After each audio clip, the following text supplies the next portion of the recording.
Wait, what number podcast is this? Oh, isn't it 10? 10? I have to look. It's 10? I think it's 10. I think it's 10, but I'm gonna check. I actually said 10. Are you sure it's not 10? In 10? Hey guys, and welcome to the 10th episode of the Poppycock podcast. This week we've got a couple misfits here. They're hobos. I didn't want to say anything, but they are hobos. They just wandered in off the street, and I decided to bring them in for the podcast. So as always, we're gonna go ahead and go around and introduce ourselves. Miss over here on the left, what was your name? Oh yeah, it actually is number 10. I'm sorry, Mister. Can you please check your mouth? Miss on the left. Sorry, go ahead, Cassie. Who are you? Hi, I am Cassie. I'm the editor-in-chief of PoppycockReviews.com. And, She likes video games. did you know that I like video games? Did you know? Did you know? And who is this gentleman here on the right that we have? Hey guys, my name is Sean. I'm a contributing writer to PoppycockReviews.com. And since we're sharing things that we learned, I have Reddit right here in front of me. Today I learned it is illegal to name a pig Napoleon in France. You cannot do that. You can't do that. You cannot do that, no. No, seriously. What would they do to you? Well, it's against the law, so I'd assume they'd arrest you. Yeah. The fine? I would hope you don't do jail time. Somebody was asking about that. There is a law in some random place. It was like, I can't remember what it was. But let's just say you can't have an ice cream cone in your back pocket. That is an actual law in a state. That's an actual law in a state. So let's say it's that, and let's say it's still, a law, whatever. And somebody asked me, they were like, well, what if you had an ice cream cone in your back pocket? Like, what would they do? I'm like, well, it's a fucking law, so they'd arrest you. That's what happens when you break the law. And I was like, I said it like that too, and they felt like such an idiot. I was like, oh man. Oh, I haven't even introduced myself. Hey guys, my name is Zach LeBeau. I'm the worst editor over at Reviews. No, at least we know where you are. One of our editors has gone MIA. We gotta go find him. Well, don't say that yet, Sean, because they might legitimately be dead. So you're gonna look back and feel like an asshole for saying that. Oh, we can cut it out. We could cut it out, but I'm not going to, just so I can say that to Sean. But yeah, I have the title of worst editor at PoppycockReviews.com. I hold that title very proudly. But hopefully now, not hopefully for me, but hopefully for everybody else, I'll now be relinquishing that title, and I'll be back into it if everything goes according to plan over the next couple of days, and then for the end of time, I will be back. So that is me. That is who I am. I don't enjoy video games. I want to put that out there because I know Cassie, that's her intro, is that she likes video games. I don't. I feel like we have a good dynamic. I don't want to make anybody uncomfortable, but I feel like we have a good dynamic the way it is now. Cassie likes video games. I don't. She's the messy one. I'm the neat one. It's kind of like, I feel like we got a good dynamic going on. What do you feel about that, Sean? Oh, yeah. Agreed. That Sean likes that. Cassie, you think that's a good dynamic too? Oh, I think it's great. Oh, good. I didn't want to make you uncomfortable, Sean. I felt like... No. See, I feel like Cassie and I bring so much history to the table that it's hard for somebody like you to get into it, If you and Cassie are... Yeah, never mind. Well, see, it's like, the video games. Like, when you have a backlog of video games that, like, let's say, just a random... I'll just pick one out of thin air. Metal Gear Solid. You've got so many... Like, you want to jump into it, but there are so many video games that you've already played in the past that it's like... Or that you haven't played in the past that it's like you don't want to jump in the middle. I feel like that's how you were with Cassie and I, because I don't want you to feel uncomfortable because we got so much history. That's all I'm saying. I know it's like we're really old friends, and then you're just coming in here like you I met Sean before you, so. Well, actually, we're better friends than you and Sean. All right. So shut the Did fuck you meet up. me before, Zach? Yeah, I did. That's really small world. That's really sad, actually. When did you meet Sean? It was only like a couple months though, because it was around the same time. Only a couple. That's forever. It was what? I'm Cassie. Spring 2013. 2013. Yeah. Yeah. Yep, because we had class together, and I was like, hey, you run a game website. Oh, yeah. Give me a job, sort of. Kind of. Basically, Give me the conversation. unpaid Who job. the fuck is this guy? Oh, it's me. How did you know that? How did you figure out that Cassie worked on a video game website? Someone, I think Wayne told me. I asked who. I think I saw you had like some, get some Super Mario thing or something, and I was like, do you know who she is or something? And then he because I was looking about talking to other writers, and he said you were on the blog and you like to write and all that stuff. So that's how I found out, and I was like, oh, I'll approach her. Oh, that's really cool. And then you met me at the video game section of Walmart. Yup. Thank God. I worked there. Huh? Thank God Jimmy worked in Camden for that short amount of time so we could go there and meet you. Oh, Cassie, you're so sweet. Stranger things have happened. Back when AIM was a thing, I was internet pen pals with this girl from You Detroit. just dated yourself? No, we were like internet pen pals for a couple of years, and we met in like some random M&M like AIM-based chat room, like in like 99, 2000 or something, and we kept in touch for quite a while. For some reason, you said we met in some, and I just filled that in Dark Alley. That's really funny. I know. She lived in Detroit. I never. I actually, when I was about 11, I don't think I ever told anybody. Uh-oh. Here we go. Podcast exclusive. You heard it here first. Folks, you've heard it here first. Folks, shut up. Don't make fun of me. Go. I was either 11 or 12, like around that, that awkward phase of life in middle school. Zach LeBeau's never awkward. Oh, yeah. Well, he barely addresses himself in third person. Yeah. It happens more than you think. Anyway, why do guys have nipples? They don't even like. Girls have nipples. Okay.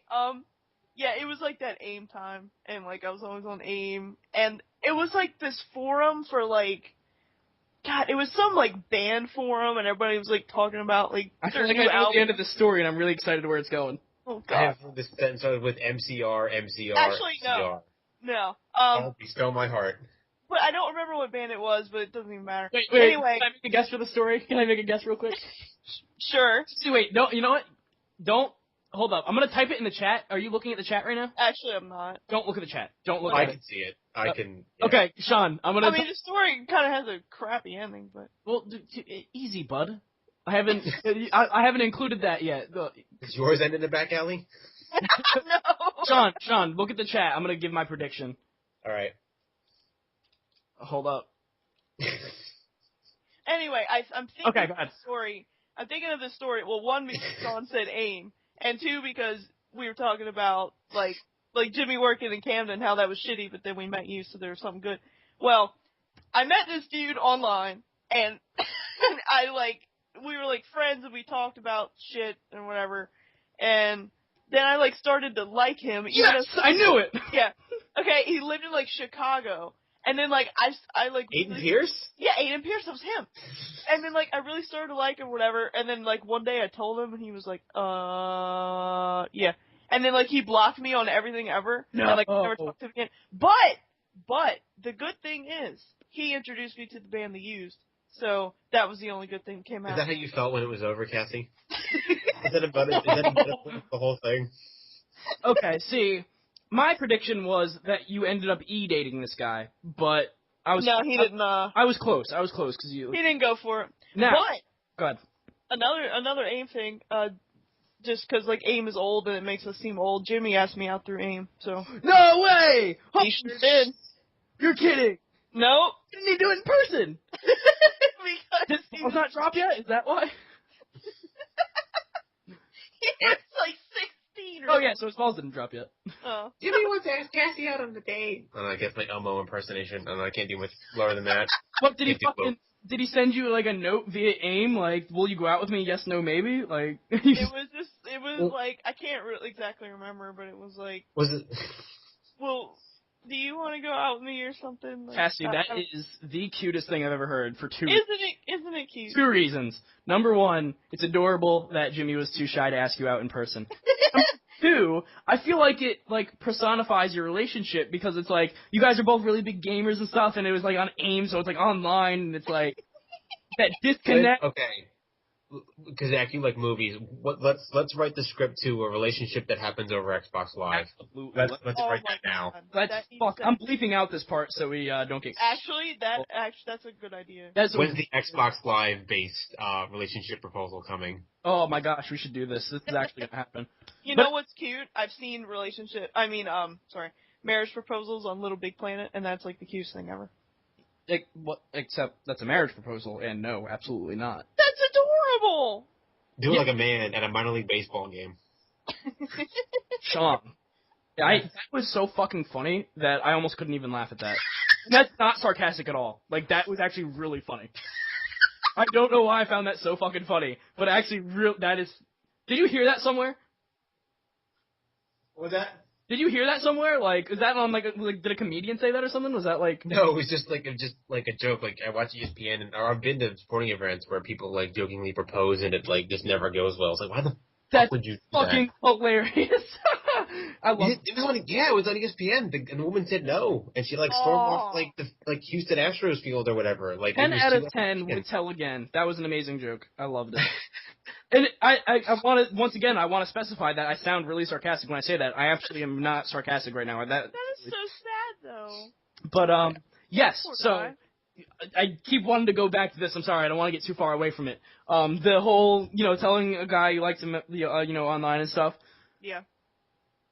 When I was 12 or 13, I don't know if you guys can, imagine me so far back.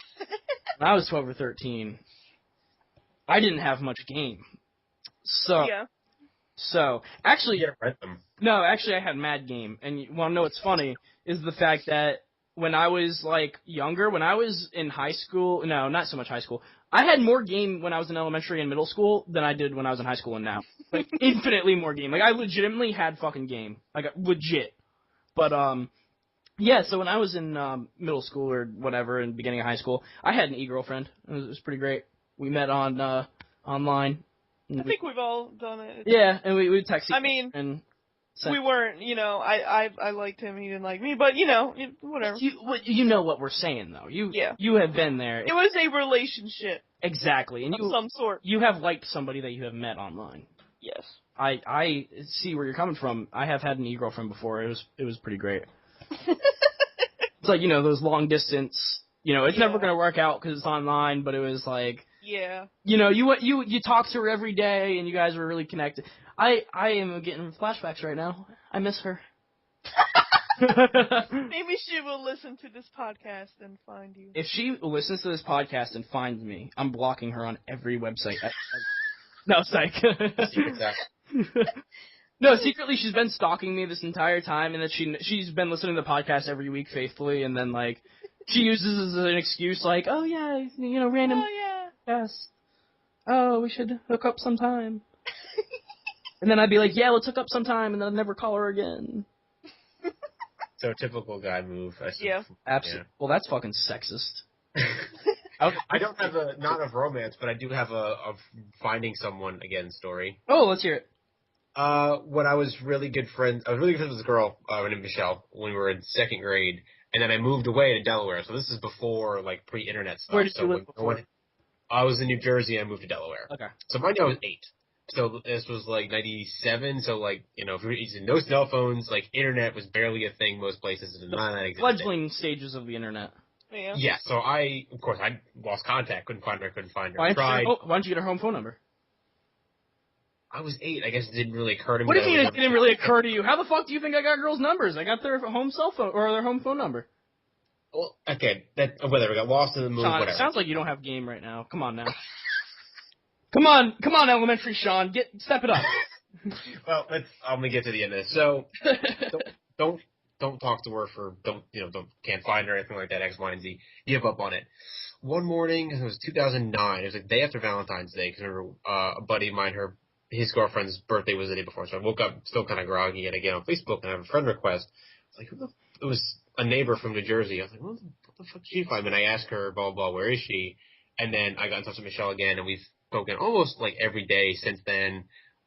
Really good friend of mine. She's getting married soon, so I don't know if she listens to this, but best of luck to them. But that's awesome. That was really cool. Now she's been awesome. She's been a big motivation through all stuff that I've gone through. So yeah. I love your connecting story. That's awesome. Internet is great.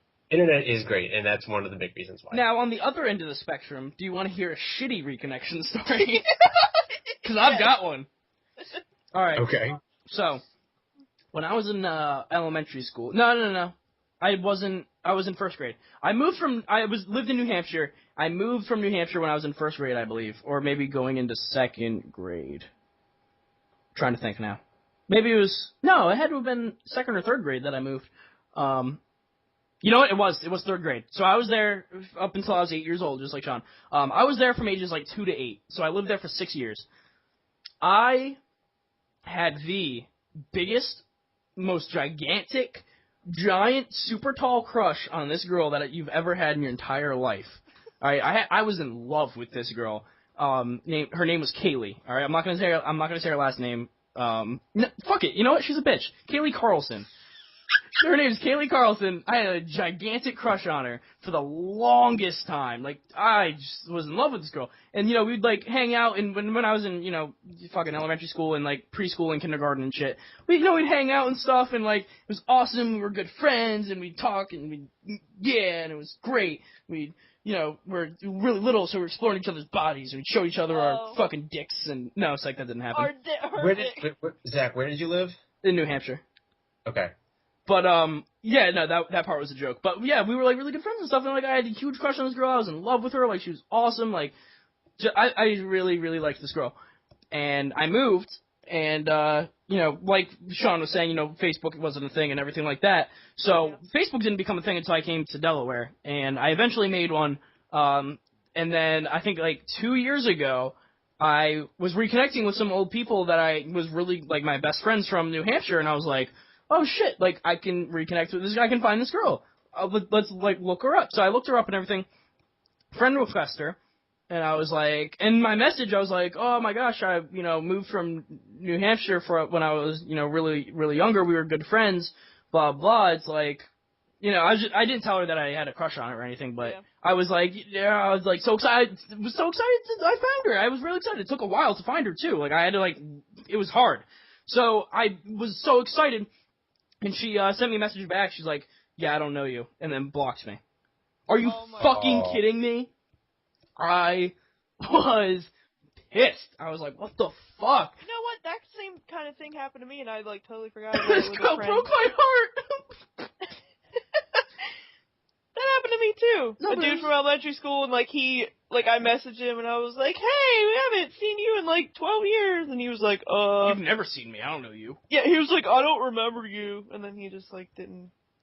What a bitch. See, what an asshole. God damn it. Cassie. Fuck that guy. I mean, he was just a friend, but still. Well, literally. On the bright side, I did reconnect with, like, there is a girl in my neighborhood that I was, like, best friends with when I lived in New Hampshire, and I reconnected with her, so there's that. We're not like Sean and Michelle over there. We don't talk every day, but I did reconnect with her on Facebook. Or Facebook is cool. He can be typing too. That's cool. He didn't have anything to add to that, but I made my one little bad joke. Oh, and that's it. You're done. Yeah. You're done. Oh, it was a good joke. Stop it. That was a high quality joke. But yeah, so I reconnected with her, and then when I did reconnect with her and everything, I had this, like, weird, like, sitcom playthrough in my head where I was in love with this Kaylee girl, and, like, yeah, and I was, like, in love with her, and, like, I'd pine after her and blah, blah, blah, and then she was, like, my girl best friend that was in love with me, but I didn't know it. Mm-hmm. So that sitcom happened in my head. Like, the entire first three seasons are written and ready to go.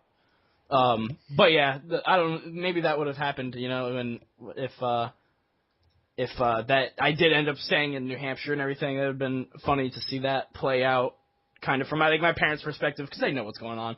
That would have been funny to play out from my parents' perspective. I also actually told. No, I forgot what I was saying. It was something like a reconnection story for somebody from New Hampshire, but I don't remember. But yeah. So that all went down. Good times. So hey, how do you guys feel about Watch Dogs? Like, I'm starting to like it more, but I mean, it's not as bad as like Far Cry 3 with what's his name, Jason Brody. Oh Jesus Christ! He was the worst. Who the fuck was he? Right? I didn't play that. I played. Oh my god! You didn't play Far Cry 3? What the fuck? I've only played Blood Dragon. I have not played any of the Far Cry games. It's actually really fucking good, so I don't blame you. Yeah. Yeah, but you should play 3 too. Yeah, you should play. But, like, the main character is, like, nobody gives a fuck about him. Like, he's fucking annoying and, like... I didn't remember his name until you said that. Like, I never would have remembered. Well, I feel like Aiden... I don't care about him either. He doesn't give you a reason to like him. Like, we don't know anything about him. He's, like, a weird dude who lives in a motel and just, like, what the fuck, man? Yeah. Hey, you know what? You're alienating all the audiences that live in motels. You're kind of being a jerk right now. Pose. Oh god. Well, Oh god. actually, I was playing that game and I was really getting frustrated with the campaign, but I had to run the target. Megatron. We Again? got Mecha Sean joining the call. Sorry. Apology accepted. All right. You You don't have to apologize. It's not your fault. It's no big deal. Yeah. It's Skype, not you. Okay, there we go. Yeah, no, I had to run to Target right after I played this game just so I get really frustrated, and I want to get some coffee, so there's Starbucks there, and the girl was talking, and I'm like, you have a more interesting story than Aiden. And I was like, and you work at Starbucks, and you are on a vigilante. Uh-oh, Aaron, you hear that? He's talking girls at Starbucks. Uh-oh. Uh-oh. Aaron was there. There's trouble there's trouble. Aaron was in. We all had a conversation together. Yeah. Uh-oh, Sean, Aaron's talking to girls at Starbucks. Sadly, it was only a conversation. Just kidding. Shit. Just kidding. It wasn't that threesome that I've been asking for. Hint, hint. What the fuck? What? Oh my god. What just happened? Okay. I hit, like, take down, like, to take this guy out, like, from behind, and he, like, turned around at the last second and shot me, and it was like, you've been detected! I was fucking taking him down! Also, I was chasing somebody on a motorcycle, and I jumped so high I landed really hard on the ground, the motorcycle exploded, and I died. Holy shit. And the motorcycle went... As motorcycles do. I hit the ground, the motorcycle exploded, it glitched, it was there, then it was gone, and then it was like, Aiden has died. You should have recorded that shit, made it a GIF, and been like, no wonder my mom says that, my motorcycles are dangerous. Yes. I knocked him out. Why would it say I got detected? Oh, this game is glitchy. Yeah. The draw distance in a lot of places suck, too. Yeah. Like, I'm looking at the sniper rifle, and then shit will just magically be there that wasn't there before. Like tables and bags and stuff. It's like, oh, that wasn't there a minute ago. Jesus, this game sounds like a fucking pleasure to play. Goddamn. See, I heard that like the story was really good, but then the side missions were crap. That's what I heard. Side missions are so, like, repetitive. Like, They are, but, well, I did the gang hideouts were all very different. yeah, the gang hideouts are fun. I thought that was fun. Driving on the motorcycle is fun. Some driving on the motorcycle is fun. Yeah. A lot of people say that, like, Assassin's Creed and stuff like that was repetitive. Like, when people say games are repetitive that I have played, I never get that. Like, I never feel like something was repetitive. Because it's like, I always feel like Assassin's Creed. Like, I go to an area and I'm OCD, so I immediately get all the fucking waypoint, like the high tower things, and then like, it unlocks the map, and then I do the side missions and like, do them all in a very specific order, and then I go do the main missions. So like, whenever somebody says it's like, it's repetitive and whatnot, I never think it's repetitive. I think it's just me being, me and being stupid how I play my games. Yeah, I didn't think it was that repetitive. Like, the crimes, like, if CTS just goes off and you have to go run someone down, those can be, but they generally take place in different areas, so, like, the chase is always different, because it's never the exact thing. Sometimes they just run up and shoot the person, sometimes they don't. Like, I walked out of, like, a gun store, and it was like, hey, fucker, we've been looking for you. He caps the guy and just runs off, and I was laughing. I caught up with him, but I was like, hey, fucker, we're looking for you, bang, and I go get him. So, Megatron, how would you rate this game on a scale of 1 to 10? I wouldn't go any higher than like a 6.5 maybe, if that. I mean, we'll see where the story goes. Like, unless, like I said, if they're building up to like Cthulhu's making like robotic zombie rage monkeys in the center of the earth, and Aiden is the last resort, okay, I'm on board. But if it's going where I think it is, I just watch Person of Interest. It's probably going to be better and less painful, to be honest. They really overhype this. It's not that great. Alrighty. What, Cassie, how about you? What are you feeling? You haven't finished the game, obviously. I mean, I'm still in Act 1, so, like, I don't want to judge it too much. Oh, shit. How many acts are there? There are 5. But they all have multiple parts. Yeah, like, there's, Damn. Yeah. There's, like, 9 missions in Act 1, so I'm still... Well, shit. But, I put off a lot of the campaigns, like, just doing the, like, leveling up and stuff. Yeah. And getting the stores are pretty much like if you hack enough accounts, you pretty much need to go to the gun store once, just buy everything, and then never go back. Yeah. I've never run out of ammo. That's never been a problem. That sounds like a fucking great thing. That sounds good. Yeah. It's interesting that they bothered to put it in as a mechanic if it's so rarely utilized. They could have found you could have a Q person to give you weapons or something, and maybe introduced a character, which this game is really lacking. Yeah. As opposed to just like, oh, here's a gun store. What's the weapon variety like? It's pretty good. It's based off real weapons, so they don't have, like, weird names. You've got a good supply of, pistols, rifles, shotguns, stuff like that. I wish you had a silent sniper rifle. They don't give you one. You can unlock one that's only got like 2 rounds, but it's meant for like disabling vehicles. So that was the only thing I was wishing they had, because they have a silenced pistol and some machine gun, but no sniper rifle. Which going to think about things stealthily does make life easier. So I wish they had that. But yeah, if I feel like if I played the game, all I'd be using are the pistols, because you feel like such a fucking badass, like a That's pretty much all I use. Yeah, see, I'd be going around with my pistols like I'm a fucking secret agent, bitch. yeah, I mean they do give you. They have a good variety. They have They also have like a couple machine pistols also. Like I guess we'll call it. So it's good. That was one thing they got down right. The weapons. Yeah, and you level up relatively easily, but once you start leveling up past certain points, the game just becomes pretty easy because you're pretty much unstoppable unless the game doesn't mess up. I don't know if Cassie's had this problem, but I've probably, because like the controls aren't the best, I've probably blown myself up and killed myself than the enemy has. Yeah. I'm like, I'm gonna throw an IED. No, not on the wall in front of me. Boom. Exactly. Maybe you're just that good, Sean. What fucking annoys me is the cover system. Like, yeah, I try to get out of cover, and like he stays in cover, and it's I've learned you just have to run or press B. If you just push the directional stick and run, he gets out of that pretty quickly. You kind of have to teach yourself that. Yeah. They have a lot of direction with the left stick, which I don't like, and I complained about Deadly Premonition doing that for some reason. They could afford to do more right stick oriented things. Like, what do you mean? Like, what? Like to operate the weapon wheel. First of all, you have to hold down the left. So if you're right-handed, this is going to be problematic. Yeah, I keep hitting You have to hold R1. down the left bumper, then use the left stick to select either the gadget or weapon, and then I found I have to go down to the D-pad to cycle through the weapons or devices. Gotcha. It's difficult. A lot of things are left. Yeah, I keep wanting to hit R1 to bring up the weapon wheel. So hey, if you're left-handed, you might love this. Yeah. It's a game that is designed for you. Which is weird, because then they have like 3 other left-handed options. So it's like, why would you do that? It's already pretty left dominant anyway.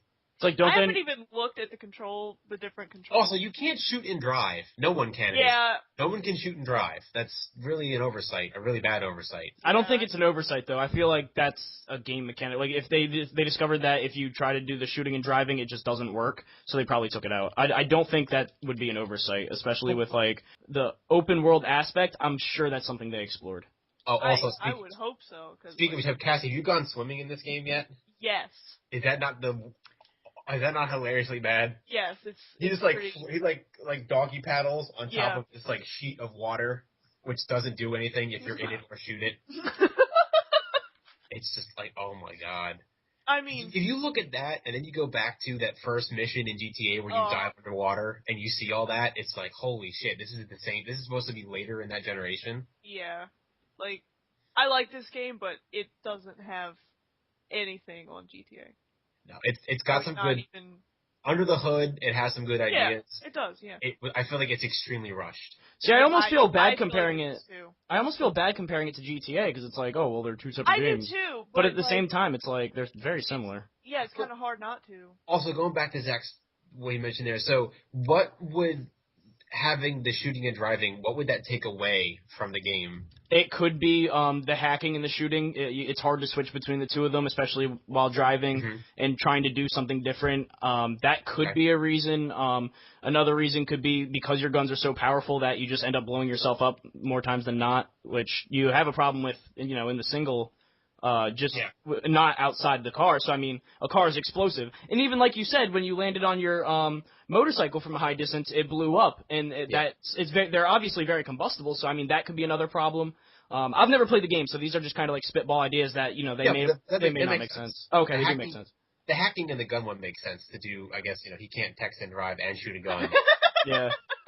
I mean, I always do the thing, like, where if I'm trying to shoot, like, pop some bitches and then text, too, I just use my knee, so I don't know if he's tried that, but... He could try that. The shopping is going back to the clothing thing. Like, when you went into the clothing store, like, did you expect to just buy him, like, normal clothes, like he could blend in? Yeah! No, it's all, like, just pre-made vigilante getup. Yeah, see, I saw that during a live stream for IGN, they were doing it.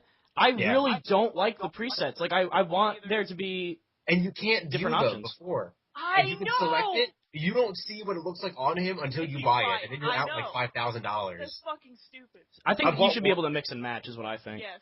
Yeah, I was really surprising, and I did do some comparisons to GTA, and I was like, is that unfair? I was like, well, not really, because, if this was, like, maybe, like, a developer who wasn't well-known, and they're like, oh, hey, we're gonna try this, okay. Yeah. But Ubisoft was like, 5 fucking collector's editions, and here's a spreadsheet to figure out how to find which one you want. That was a really good Ubisoft impression. 5 fucking collector's editions! I'll start doing the French accent. 5 collector's editions, you Americans will give us all your dollars. You Americans! Game. Oh, that's funny. That's how they sound. But yeah. What do you mean they? What do you mean they sound? The French. They, as in the French. I'm fucking French. What about it? What's up?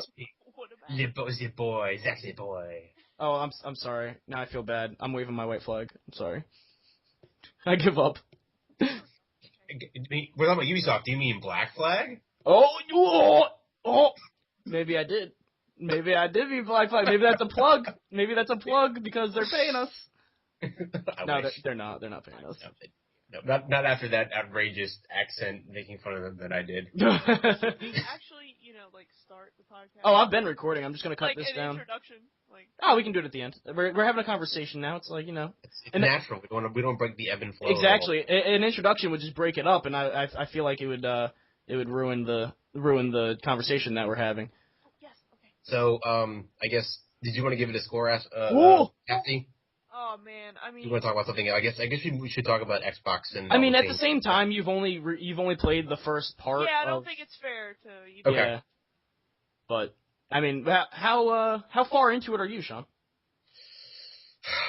I mean, campaign. I'm only on the third part of the second act, but I have done a lot of the side missions, so maybe 8 to 10 hours, if not a little more, maybe 12. Gotcha. Yes, yeah, that's a pretty good amount of time. I heard the game was 40 hours long, so I mean that's a good amount of time. Yeah, there's a lot. There's a lot to do. The campaign is short, you said? The campaign is very Jimmy went through and just tried to just do the campaign missions and not do the side shit.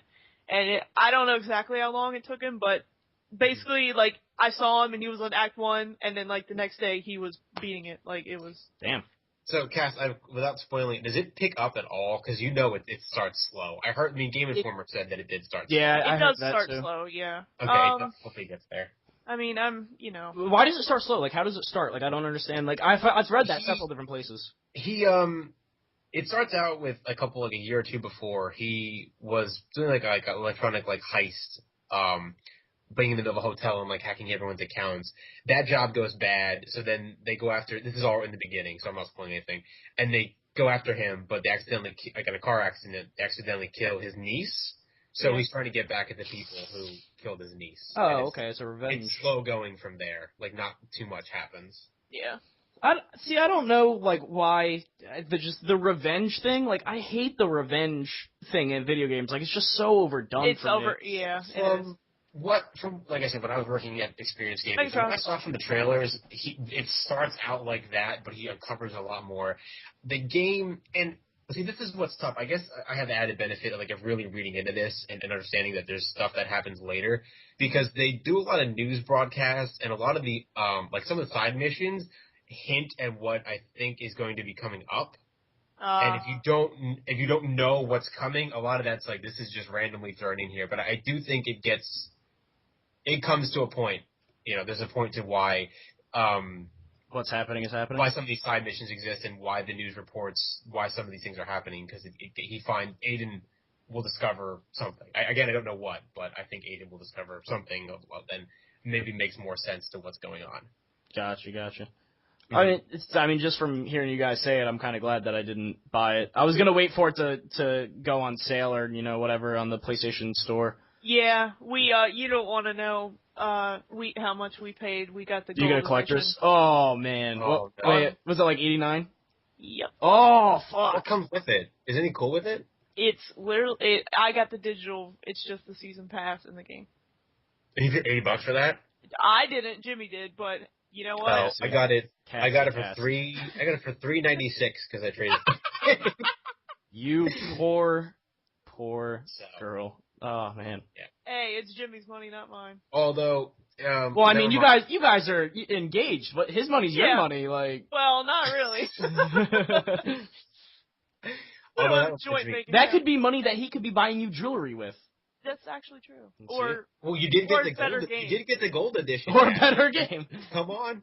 There you go. He got you. Oh, Gold. you know what? You're not worth it to buy the diamond edition, but he did get you the gold edition. So there's that. If he platinum something for you, that's good enough.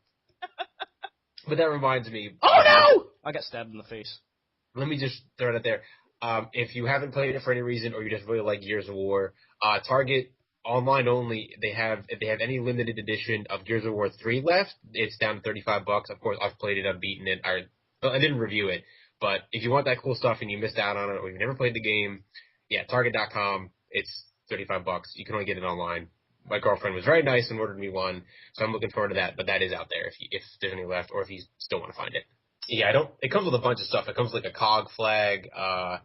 You get Adam Phoenix as a playable online character. The servers are still up. It's not very active, but the servers are still up. And then a bunch of other stuff. So if you're a big Gears of War nerd, you didn't miss out on that. Go get it. Games of Gold for one. Well, yeah, they did the Games of Gold for Xbox One. We get 3 games this month. Dark Souls. Oh, let me talk about that. That's fucking hilarious.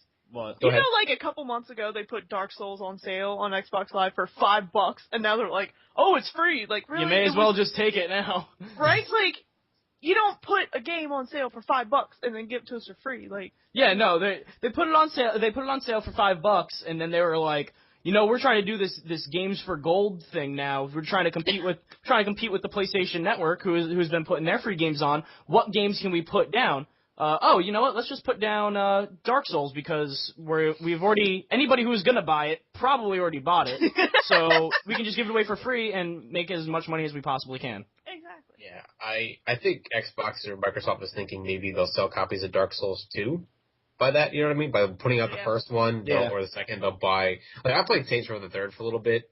It's okay. I probably wouldn't want to play 4 by that token. No, their game lineup's been pretty abysmal. Although, Dust and Elysian Tale was good. Who? We get Dust and Elysian Tale. Oh, I thought that was one game. I was like, what the fuck? It's like, is that a Japanese game? Like. And then they dropped the Kinect, which I don't. They should have done that from the beginning. Fucking. All right. I've got a bit to say about the fucking Kinect. Go ahead. I have a bit to say. All right. So, Microsoft. This is going to be another free business strategy from Zach LeBeau here. If you were gonna drop the Kinect, you shouldn't have put it out there, because you know what you just did to all the people who bought Xbox Ones? Yep. They have the fucking Kinect in it, and you just shoved your fist right up their fucking ass and pulled out their cash from up their ass. That's how much you fucked them. Like, every single person who has bought an Xbox One removing the Kinect, you just totally fucked them. Like, they have no reason to have their respective consoles now. Then they're like, well, I just wasted $100 fucking dollars. Like, you're not. It's like now, forcing it in the Xbox, it sucked. But at the same time, like, you're giving the producer or the developers a reason to develop for the Xbox, the Kinect, whatnot, and it's like forcing them to use it more because every Xbox has one. So it's like, okay, well, now they actually have a reason to do it once they have the install base. People actually might buy this stuff, and it was a good long-term strategy. Short-term, you're kind of hurting yourself, but long-term, people are going to be buying these games or making these games for the Kinect and stuff like that. But now you just completely remove that, and everybody just wasted $100 fucking dollars, and nobody's gonna develop for it now. Like, there's no reason to develop for the. Like, for what the about D4? Like, Sweary's next game? It's a Kinect game, and like now nobody cares because people are gonna have Xboxes without Kinect, and like it doesn't make sense. What's the game called? D4. Yeah, do you see that? I don't even know what the fucking game's called because there's no Kinect involved anymore, so I don't even fucking care. Like I think I think Sweary gets the short end on some things. Yeah. Who's Sweary? I don't even know who that is. The Deadly developer. Premonition. Oh, okay, yeah. Yeah, but seriously, like, you just totally just boned everybody. Like, I don't understand why the fuck. Yeah, X-Bone, exactly. But seriously, like, why the fuck would you do that? Like, nobody wanted this in the fucking beginning. You didn't listen to them then, and now you're just like, you know what? Fuck it. Let's go ahead and Let's go ahead and do it. Like, really? Like, why? It's like training a dog to go outside, and it kind of went outside. It just went at the screen door before you can get him out, kind of thing. Like they're just about to figure it out. That is exactly the analogy I was going to use. How did you know I don't know. that I was going to use that analogy? Holy shit! I have no idea. Just read my mind. That was pretty fucking insane. But yeah, seriously, like the whole fucking Xbox One thing, they're not getting their fucking ducks in a row. They need to get their ducks in a row at E3. They need to fucking do something, get their message out in a positive spin. They need a positive spin on their message, and it's like, and it's gonna be hard because it's like they can't go on the offensive and they can't be like, yeah, we're better than Sony because of this. It's like everybody fucking knows that you're not better than Sony right now. So they're on the defensive. So they need to defend at E3, but E3 is the time where they need to be on the attack and on the prowl for new gamers to buy their console. But it's going to be difficult because they need to be on the defensive right now. So it's like they're damned if they do, they're damned if they don't. To be quite honest. Yeah. Well, do we have a release of the schedule, like the press conferences? Like, are they going first again, like they did last year? So maybe they can like get out the gate. But then again, I believe Sony went last. And I believe Sony, Microsoft is going first.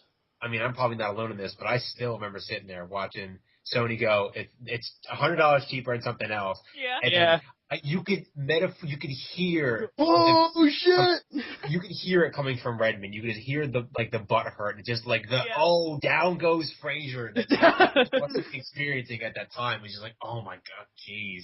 No one is sleeping. I think it was my first thought was no one in Redmond, Washington is sleeping tonight. And Microsoft gets picked off by a sniper. They are down. Yeah, basically, yeah. It's like when the Mighty Ducks try to do the flying V against Iceland and it just falls apart. Like, no. And to be fair, I mean, that was the first good E3 that Sony had in like 5 years. So to be fair, Microsoft has been hitting it out of the park every other year before that. Mm-hmm. But they fucking blew up. It's the third console curse. That's what it is. Third console curse. It's like they done goofed. Except, did Nintendo have a third console? Well, I guess the Wii U would be. Yeah. They didn't, and they're not having one this year. Except, the Wii U, so, I mean, there's that. I mean, No, I mean, I meant a conference at E3. Oh, yeah. I don't understand that. Again, I don't know what... I think they're well aware that nobody has faith in them anymore, and nobody really... They're like, let's just put a fucking video and... get them. Yeah, they're like, I don't think people are really going to give a shit if we do a conference. I'd watch. I'd watch too. But... I mean, I'm looking forward to Smash Brothers. I mean, I wish I had a Wii U to play. Speaking of Mario Kart 8, yeah. What the fuck? I meant speaking of the Wii U. Speaking of Mario Kart 8. I don't think Mario Kart 8 ever crossed any of our minds. I said Mario Kart, but I was more specific. Speaking of the Wii U, Mario Kart 8 came out, and it's awesome. That's what I hear. I heard good things. I want to try it, but Mario, of course, it's awesome. All the Mario games are awesome. Like, I'm worried about the other fucking games that Nintendo doesn't have. Like, remember fucking you remember that one game, fucking Arkham City? You remember that game? That was yeah. That's an established awesome franchise. What they should do is make a Wii U version of that and use the touchpad and make it and capitalize on the market for that game. Oh wait, they did, and it fucking. Really? He's just having a Mickey. Yes, he is. Yeah.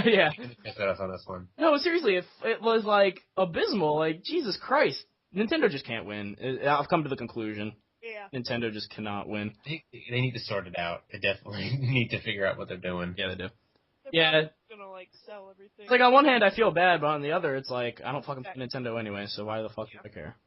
I mean, I care, but then I don't because. It's like, well... It's like you play Mario and then you're good. Like, you don't need anything else.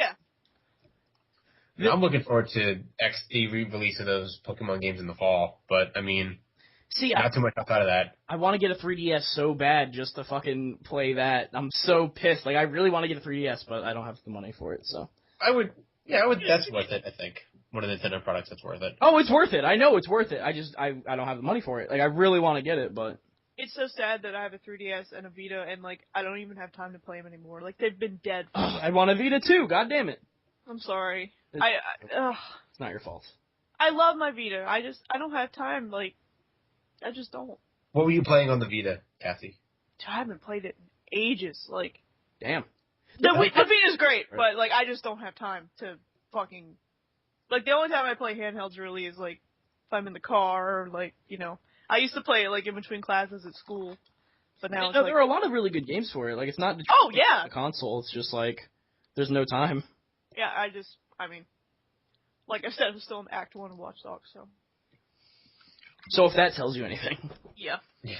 No, yeah, I don't really have a lot of time to dedicate to the 3DS anyway, so it's like, even if I did get it, it'd really just be a Pokemon machine, let's be honest. Pokemon machine. Can I be fair? Yeah, that's mostly the reason I have them. Exactly, yeah. I mean, like, Monster Hunter and stuff, like, I appreciate that those are all awesome games, but I also appreciate the fact that I don't give a shit about them. Yeah.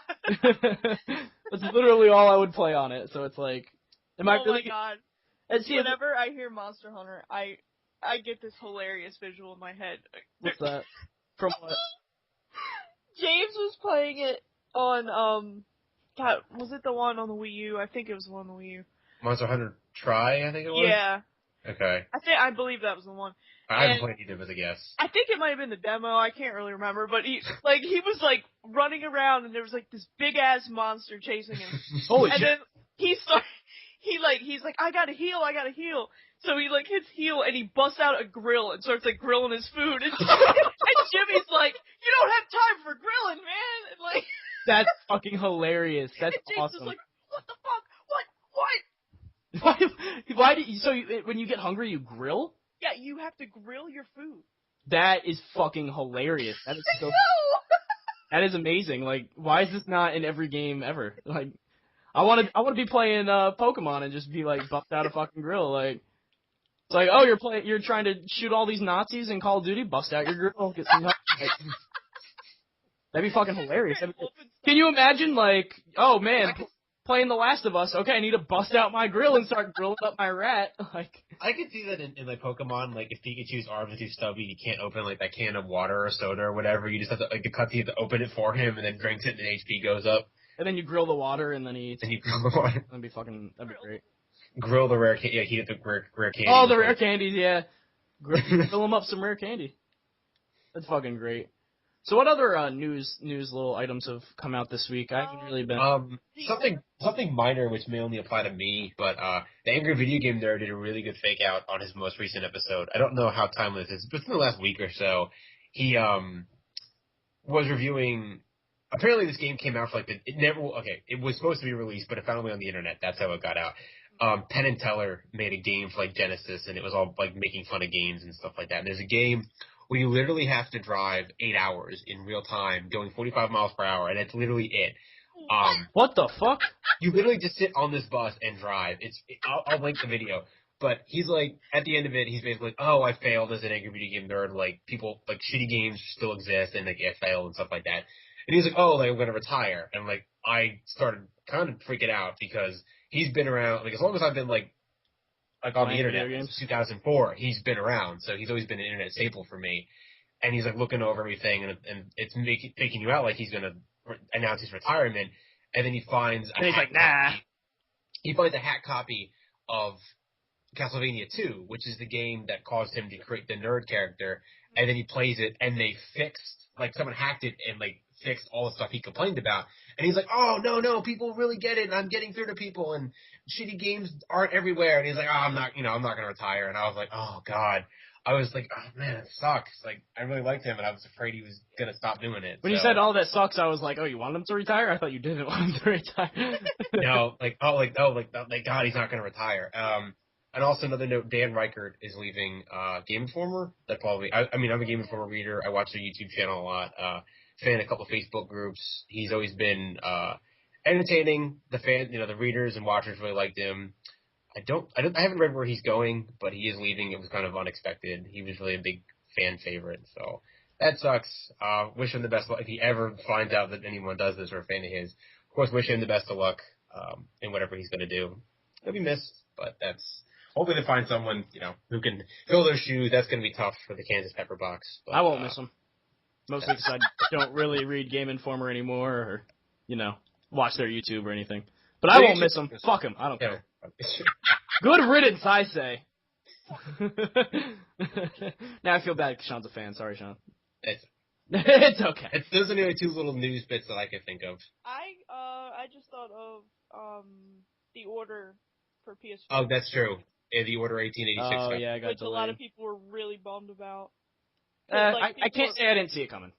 Oh, I can't either, but like everybody's like, I feel like I should have just waited until next year to buy my PS4, and what's the point? Everything's getting delayed, and like, I mean, you kind of got to expect that with a new console. I mean, there are good games on the PlayStation 4 still. Like, we got, not Watch Dogs. Well, yeah, Watch Dogs, I guess most people think is good, but it's been getting, the critics at least, it's been getting 9s and 10s, so.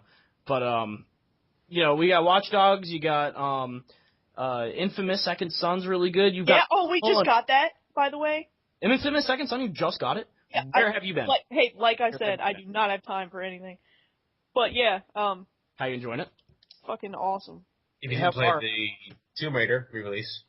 Oh yeah, that was great too. See, I don't. I'm writing my review for it tomorrow or tonight, but because I'm off for the next 3 days, just so you're aware.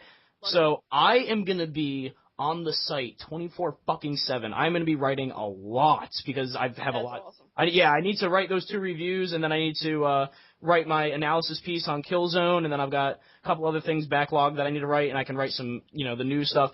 So there is not going to be a second I'm not on the site for the next couple days, and then hopefully I can start making it regular because I've been just really busy lately. But so I'm writing the review for that. I almost forgot where the fuck I was going with that. I'm writing the review for the definitive edition, and it's like I really liked. The gameplay. The gameplay was fun as shit. Like it was really good. But the story, I did not give 2 craps about the story. It was so bad. I kind of feel that way too. I mean, the gameplay was so fun that that's why I remember it. Like, oh, it was so great. Yeah. But like story wise, I can't tell you what happened. Like, I don't remember. I don't care. Like, it's like I hated all the characters. Like Laura. Yeah. The only character I liked was I think Grim was his name. Yeah. He was a fucking badass. But then every other character, I don't give 2 craps about. Like, they had none of them had any backstory. There was no reason for me to care about Laura. Like, I was never given a reason to care about her. Like, and any of the other characters for that reason. Like, you were literally just thrown into the game. Like, you just immediately off the bat just thrown in with nothing else to say. I'm like, I don't know. I really wish that they had, like, it opens up, I guess it's not a spoiler, and even if it was, it's been out for over a year now, so easy. But, I really wish it had opened up on the boat, like, you're on the boat, like, interacting with all the characters and, like, getting some backstory, even, just before you take off. If you're gonna, you can even do it that route where it's, like, before they take off, but, you don't actually have to be on the boat, you just kind of skip to the island or to the crash where you get onto the island. But yeah, so I didn't like that, and that was really, one of the biggest things. Because it's like I play games for the stories. Like that was one of the biggest things for me. The story was kind of lacking. Okay, I didn't know if it was just me because I've heard. Like, no, it's not just you. I've heard it's kind of like Far Cry 3. Like when I think about it, it's like the gameplay was so fun. Like that's why it was so great. But like the story, oh my god. See, that's really funny because it's the opposite. Like, we're the opposite in those 2 games. It's like, I acknowledge the fact that I didn't give a shit about Jason Brody, and I didn't like any of his friends. In fact, the first playthrough of the game, like, spoiler alert for Far Cry 3, because I'm about to spoil the shit out of it. For Far Cry 3, like, when I play games, the first playthrough, I play them like I want to experience the story and I want to play it how I would in real life, I guess, if, like, choice-wise, I play it like how I would in real life. So the first playthrough, I was like, enjoying it and stuff, and like, still didn't give a crap about the story, and I hated all of his friends. I didn't give a shit about any of them. Oh my god. So at the end of the game, I killed his girlfriend. I was like, so did I. Yeah, right? And then my second playthrough, just to get the trophies and stuff, I don't think I did, but I was like, my first playthrough, which is the one that I play serious, and I went through, and I'm like, nope, fuck his girlfriend, I'm killing that bitch. Like, it was seriously that bad. But I still remember it so well because it's like I loved the gameplay, and it's like that's what exactly. So it's like it's really funny that we're the opposite in those 2. And games. Boss was a fucking great villain. Oh, he was awesome. I actually have a friend. I can't remember who it is. But I remember who it is. My friend Shannon. She played through the game and she loved Voss so much that when he died, she was like, nope, I'm not playing the rest of the game. And I'm like, you're literally.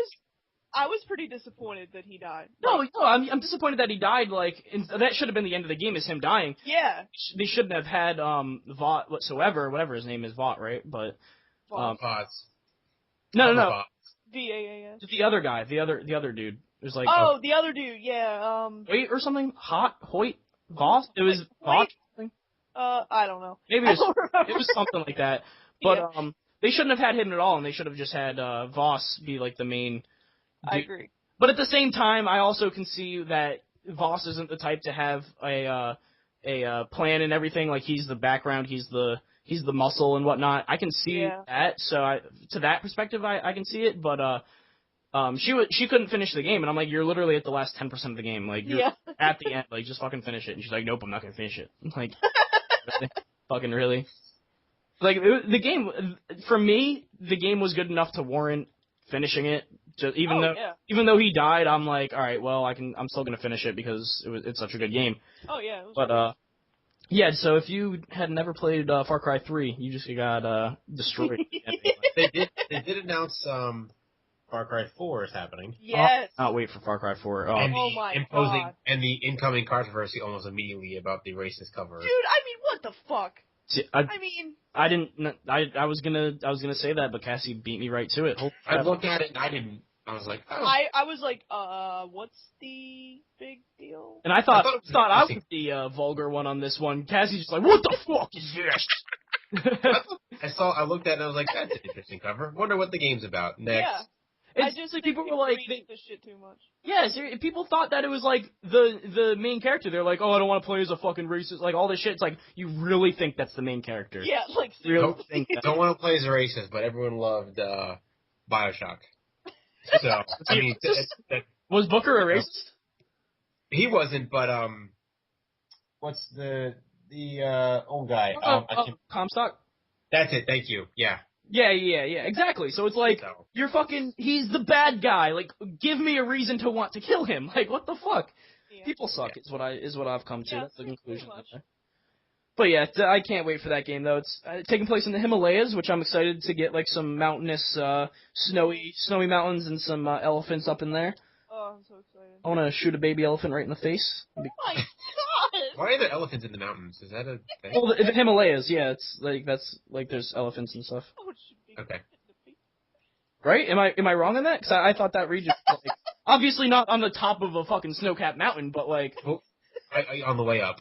Yeah, I could have sworn there were elephants like in the valleys and stuff. I don't know. Maybe I'm going. No, I have absolutely no idea. Maybe I'm thinking of India. I don't know. Yeah, that's why like I sat there for a minute. I was like, should I kill this guy? This is not a spoiler. On a mission, there'll be people hanging around outside the NPCs, and the guy's having a conversation with someone about musicals, and then he says like some comment like musicals don't exist, and then like I just lost my shit and murdered him with an automatic shotgun, and I failed the mission, mind you, but I was just like, I can't. Why did murder? I don't get it. Why do musicals not exist? You have to see this. They're having a conversation about like, how do you know like they happen or something? It's like, dude, what are you talking about? He's like, well, you never see them rehearse. How do you know they exist?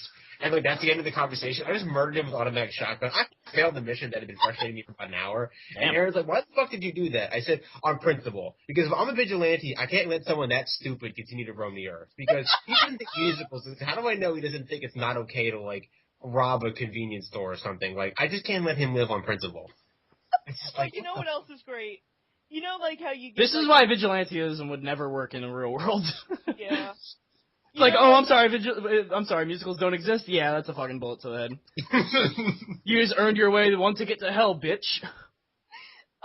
You know how, like, you'll just be walking around and you get, like, there's, like, a potential crime that's gonna happen or whatever, or, like, you hack somebody's phone and you see they're, like, texting something that's, like, a crime. Well, normally I just don't pay attention to it because I'm like, alright, I'm just trying to do the story. And this guy was, he was texting this other dude, and he was like, I gotta do it. And the guy was like, what do you gotta do? And he's like, I gotta kill it. And he was like, what is it? And he's like, oh, you'll see. And he's like, what are you talking about? And then you walk up and somebody drops the beat and he goes fucking break dancing on like, yo, I killed it! Yo, I killed it! No, but I was like, okay, whatever, he's probably just gonna go kill somebody, I'm just gonna ignore it. And then he says, I'm going to kill a stray dog. And I was like, oh fuck no! And I ran, and I was like, oh, I'm doing this. I just think it's great that, like... Did it I haven't run into any animals. Really? At all, no. Yeah, it was this part. But then when I got there, like, you know, if you, like, get too close, it notifies them. And then the crime doesn't happen, yeah. Which somehow is a bad thing in this game. Yeah, I really don't like that. Yo, I would have Cassie, good for you. If I were playing the game, I would have been like, fucking ran up, shot him in the leg, and Dude, right when I saw dog, I was like, oh no, I'm doing this. Like, when it was a person, I didn't give a shit, but when it was a dog, I was like... shoved like a fire hydrant up his ass and shit, like, he would have been fun. I did overhear a conversation, I don't remember where I was. The guy, he was having a conversation with another woman, and he said something about, like, he had her, like, jerk him off with her hair or something. Shit. But then, like, apparently he still had his pants on and her hair got caught in the zipper, so she had, like, a bald spot. It was like, they were, like, discussing the most awkward sexual, like, story. Oh my god. It was just extremely strange. And, like, and the girl's, like, laughing about it. I was like, what girl would laugh about that? She'd be hanging up the phone, like, calling the police for a restraining order. I don't even know what... Yeah, no, it's in there. Did Aaron hear this? Were you there for that? No, okay, she wasn't there for that. But no, that's in there. Yeah, sure it is, okay. That's fucking weird. I don't believe that was actually in there. I think Sean just wanted a reason to get that off of his chest. He's like, I've been holding that in for so long. Back when I was 12. Just subliminally come out. No, I do like the people who, like, attended furry conventions and stuff. Oh my god, that's so funny. That's great. Also, apparently if you're in Chicago and you coach Little League, you make bank. They always have shitloads of money. That's awesome. Always have shitloads of money. That's pretty awesome. Yeah, always have good money. About to go coaching in Chicago. I fucking played baseball in high school and part of college, so fuck it, let's do it. Oh, you know what's cool though? Like, when I was playing yesterday, I was like robbing a bunch of bank accounts or whatever. And then I didn't do it today, and then, like, I was just walking around the street, and this dude's like, hey, you stole my wallet. I was like, wow, that was, like, yesterday. That was like yesterday. Oh, you also notice this happens on crimes, too? Hold up. Stop. Before you go on, Sean. So, okay, let's, Cassie. I'm gonna make a scenario for you, alright? You're in a video game, alright? You're walking down the street. You rob some guy, alright? You jacked this guy's wallet, you fucking punched him in the face, you ran away, this guy's in fucking sobbing tears behind you on his knees, like, it's the 5th time this week, and he's like, I'm gonna kill myself if I end it all, and he's a piece of shit, people are spitting on him as he's going by, he's like, I just got my wallet stolen, they're like, fuck you, and they kick him while he's down. It's like, this guy has a rough life, alright? You steal his wallet, and you run away, and you see him the next day, and this guy's like, hey, you're the one who stole my wallet, and he's fucking trying to get redemption for people spitting on him and shit, and you're like, oh, fuck you, bro, that was yesterday, like, it doesn't fucking matter. Now, you don't care. Now, let's reverse these roles. You're in real fucking life. Somebody steals your wallet, steals your purse, I'm sorry. So people are spitting on you as you're going by, they're kicking you, they're like, fuck you, bitch, I'm glad you got your wallet stolen, or your purse stolen, blah, blah. Then you see this guy the next day. You're really not gonna say anything, Cassie? Really? You're not gonna say anything like, oh, you stole my purse, and the guy's like, bro, that was yesterday, like, what the fuck? Like, what are you even saying? Dude, you're living in the past. Like, shut the fuck up, bro. That was yesterday. And then the cops come by, like, yo, I already told her I sold that shit yesterday. And they're like, oh, fucking, what do you even call us for then? In sort of the same vein, I will notice that, like, hey, you stole my wallet, and they go run after him, knock him down, and then you take the money, and then that's it. Like, he's not like, oh, I gotta return this. Yeah. Like, even Grand Theft Auto, like, you had a choice to return it. You could give it back to him or just drive off. Yeah. I was like, okay, well, let's take the money then. That's a reward. Like, yeah. Yeah, I suppose.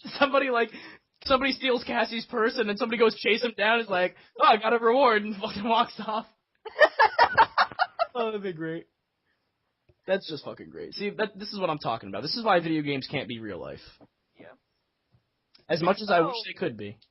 Did you see that stupid ass thing that I shared about the ex-Fox News retard that thinks that Glenn Watch Beck? Dogs... Yeah, he thinks that Watch Dogs is, like, teaching kids to hack, and, like, that it's bad. And, I've heard everything that I know about hacking from Watch Dogs.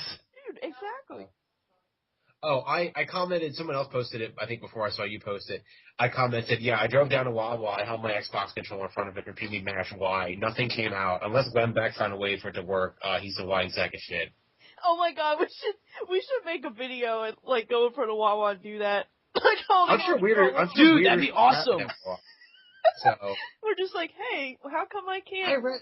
Yo, Cassie, when I come down and play, Yes. we're doing that. We're absolutely doing that. Yes.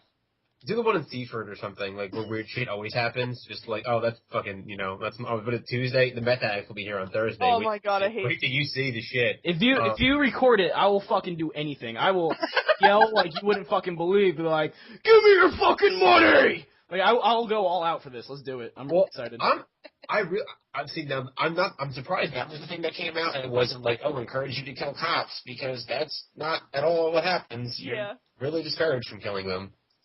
Nah, it's like, oh, you're killing cops, like, what the fuck ever, no one cares. Oh, you're hacking? Oh, no, fucking no. call the police, like, this is, oh, wait, we can't call the police, you shot them They all. don't even really explain, unless I missed something, they don't explain what CTOS is, or they haven't in so far, where I am. The only time I actually heard what it is when I was driving a car and it came on the radio and they were talking about it.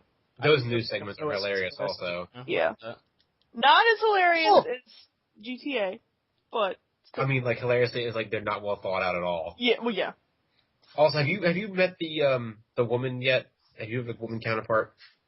Yeah, Claire. Yeah, exactly. She sounds like Tommy Wiseau. I'm like, oh my god, her voice is so annoying! What fucking accent is that? Where is she from? I thought I was the only person. It is. Apparently she's, not really plot spoiler. I think she's supposed to be French, but I don't recognize that accent. I thought she was Swedish. Yeah, like, I can't figure out what it is, and it's, like, really getting on my nerves. Her last name is Lille, which is this city in France, but that's not a French accent I've ever heard. I mean, I know Ubisoft Montreal will be French-Canadian, but that's, from what I understand, those accents are not the same. Infamous is so pretty. I'm sorry. I'm taking a screenshot. Oh, no, it's okay, I'm just glad we're not talking about Watch Dogs anymore, because I have no fucking clue what we're talking about. It's just so pretty. No, I don't care, you can talk about Watch Dogs, I was just kidding. It's okay. No, that off my soapbox. Oh, good. So, oh, no, never mind. What? I was gonna say, so did anybody play Wolf Among Us, but we already established. I did. Yeah, I have. I'm good to go. I got the, Is it all done? No, there's one more episode to go. Okay.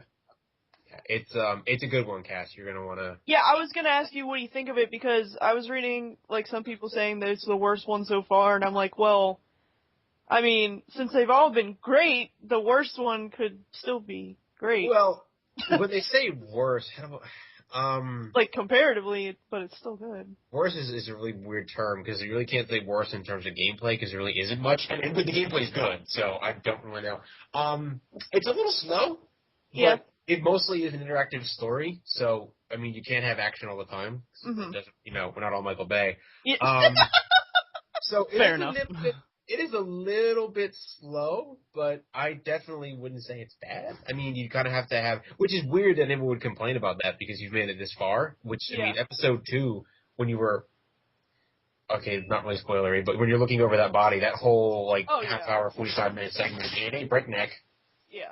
But, I mean, it's a good story, it's well written, you care about the characters, so if you're invested in it, definitely continue, and if you haven't, I highly recommend it. Yeah. They generally always discount some kind of episode at some point. It's definitely really good and worth checking out. I can't wait for the next one because they leave it on the best cliffhanger they've done so far. So.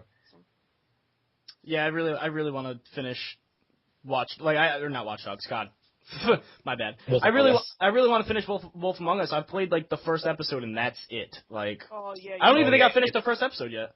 Oh. Yeah, it's good. They are bringing that to PS4 or Xbox One. Yes. I don't know if it's disc or download, but... Yeah, I don't know, but I'm very excited for that.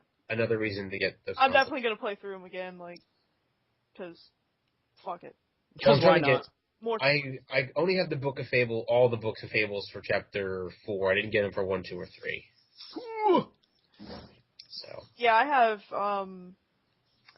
I have Wolf Among Us on 360 randomly, so I'll be happy to get it on PS4 and get... How'd you get it on 360? Jimmy wanted it on 360, I don't know. Oh. Well then. We have it digitally and just... Oh, did you guys ever finish... Or you guys ever finish Neverending Nightmare? Well, it's not, finished yet, the game, it's just, it's kind of like a... I don't know if you call it an alpha, but it's so it's not retail yet. No, it's not the finished game. It comes out around October. He's planning. So. Okay, is he doing this by himself? It's him and I can't remember how many other people, just a couple other guys, but. Okay, because the version I saw you play looked pretty finished, so I wasn't. Yeah, it's like that part was. It's just like. Oh, he also the dialogue wasn't finished. That was the big. Yeah, part. yeah.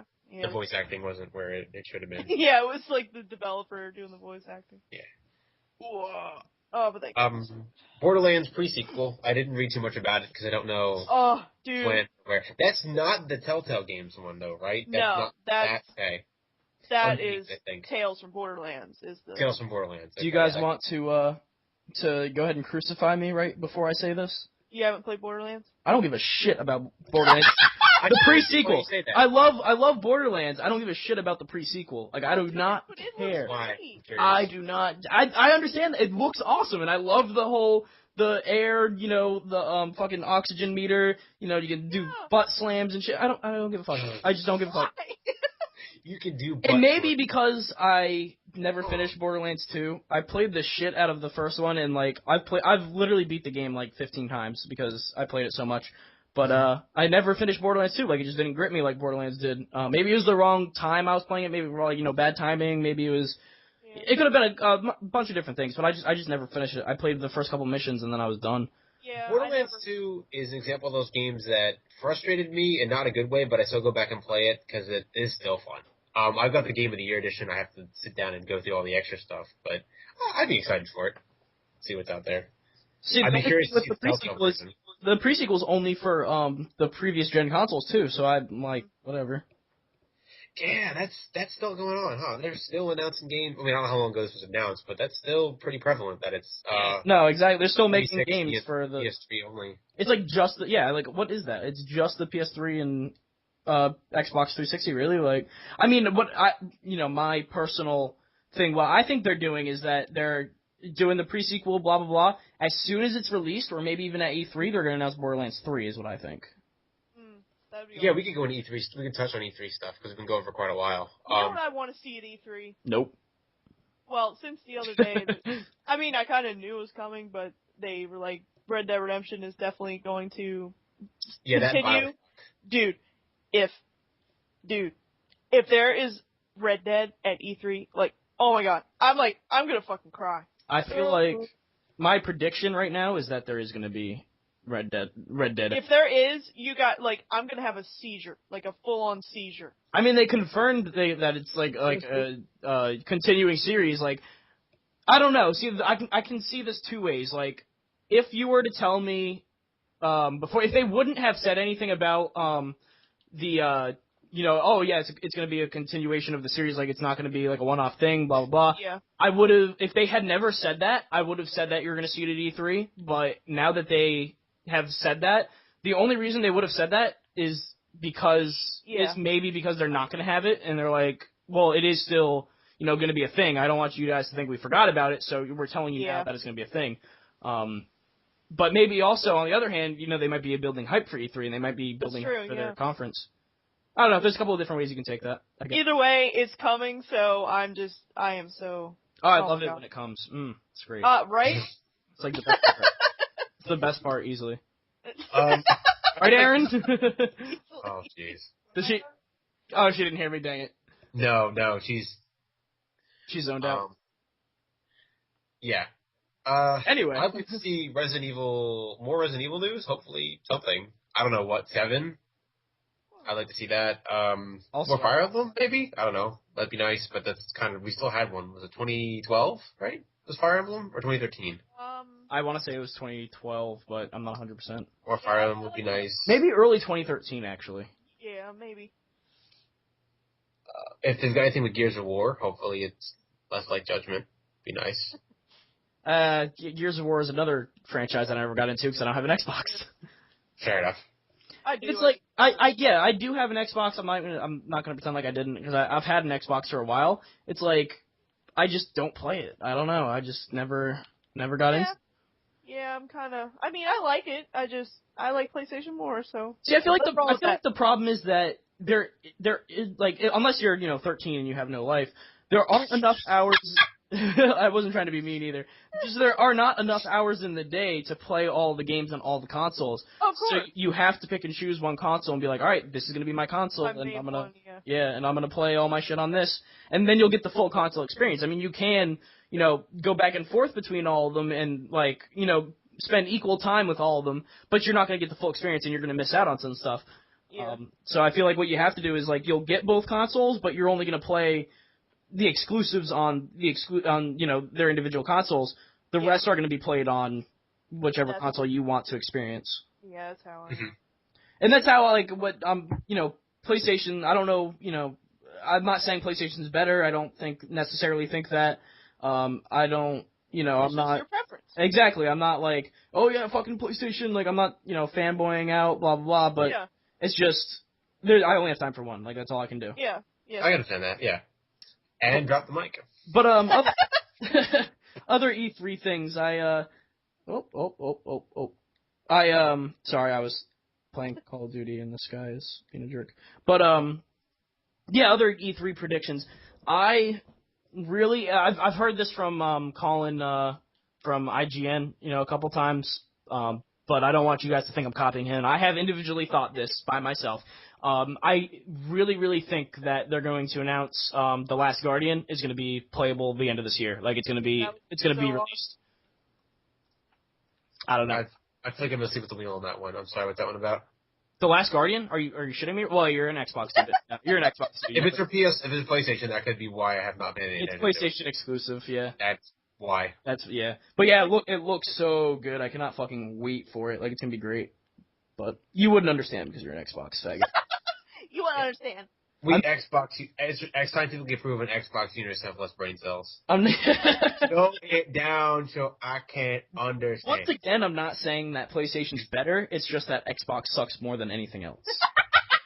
That's what I'm saying. That's like your argument. Like it's not that I hate cats. I just really fucking hate them. Exactly the same argument. That's exactly what I'm talking about. It's not that I hate cats. They just fucking suck, and I hate them. And I wish they would all die. Oh my god. Yep, that's how I feel about it. Ah! They found me. I'm playing Infected on Call of Duty, and they found out where I'm hiding. Did you really just stab me? I'm literally hiding behind a guy, and he went through the guy in front of me and stabbed me somehow. That's bullshit.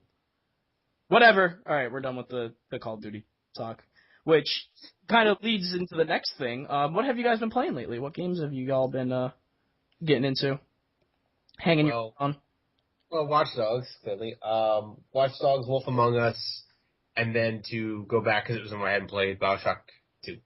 Oh, don't even. I really like it. BioShock 2? Ew, why? God bless you, man.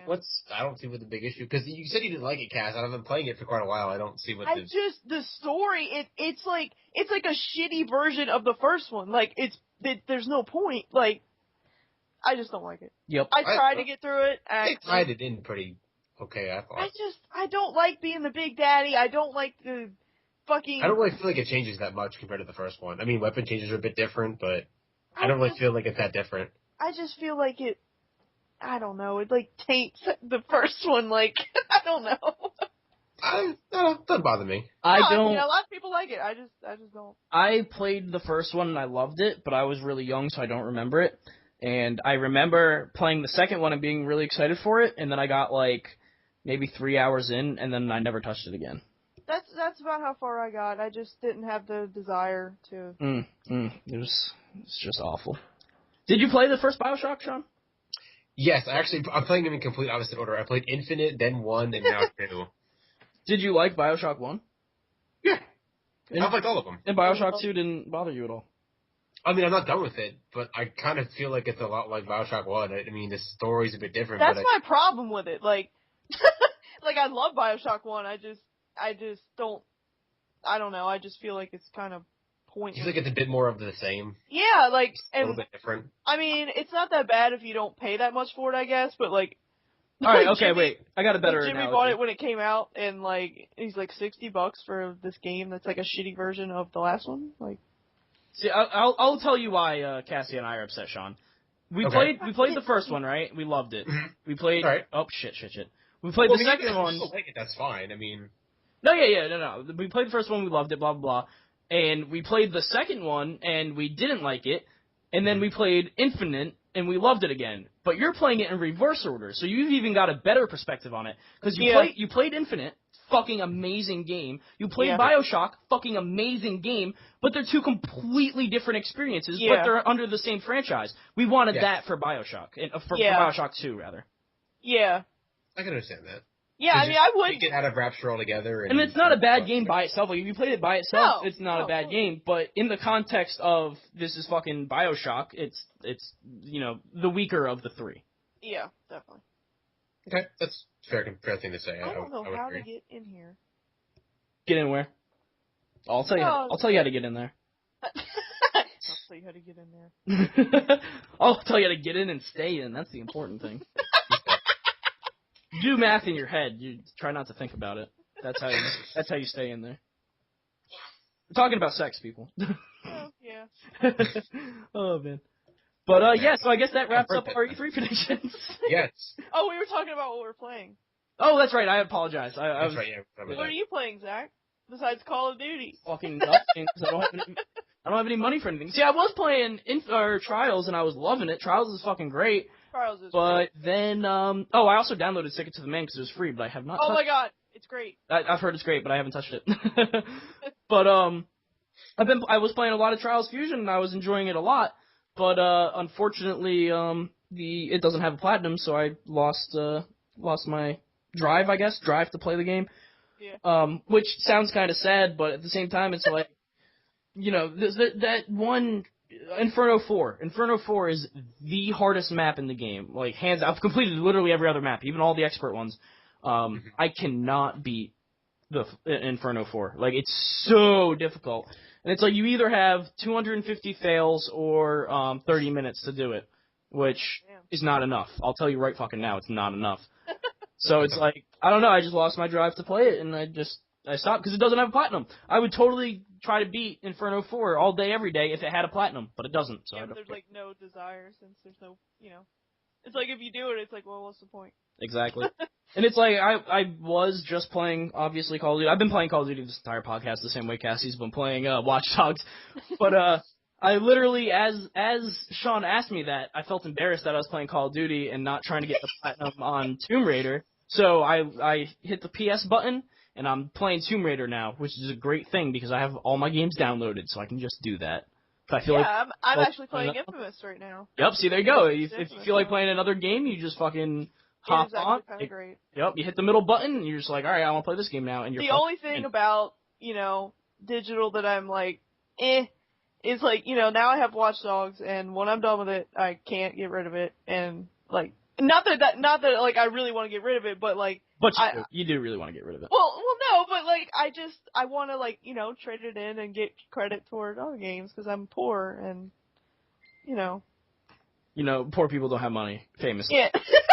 So that was what she was trying to say. Well, I mean, normally I don't buy a game digitally if I unless I know I'm gonna want it. Unless like, all right, I'm gonna be playing this game, I'm not gonna want to trade it in, blah blah blah.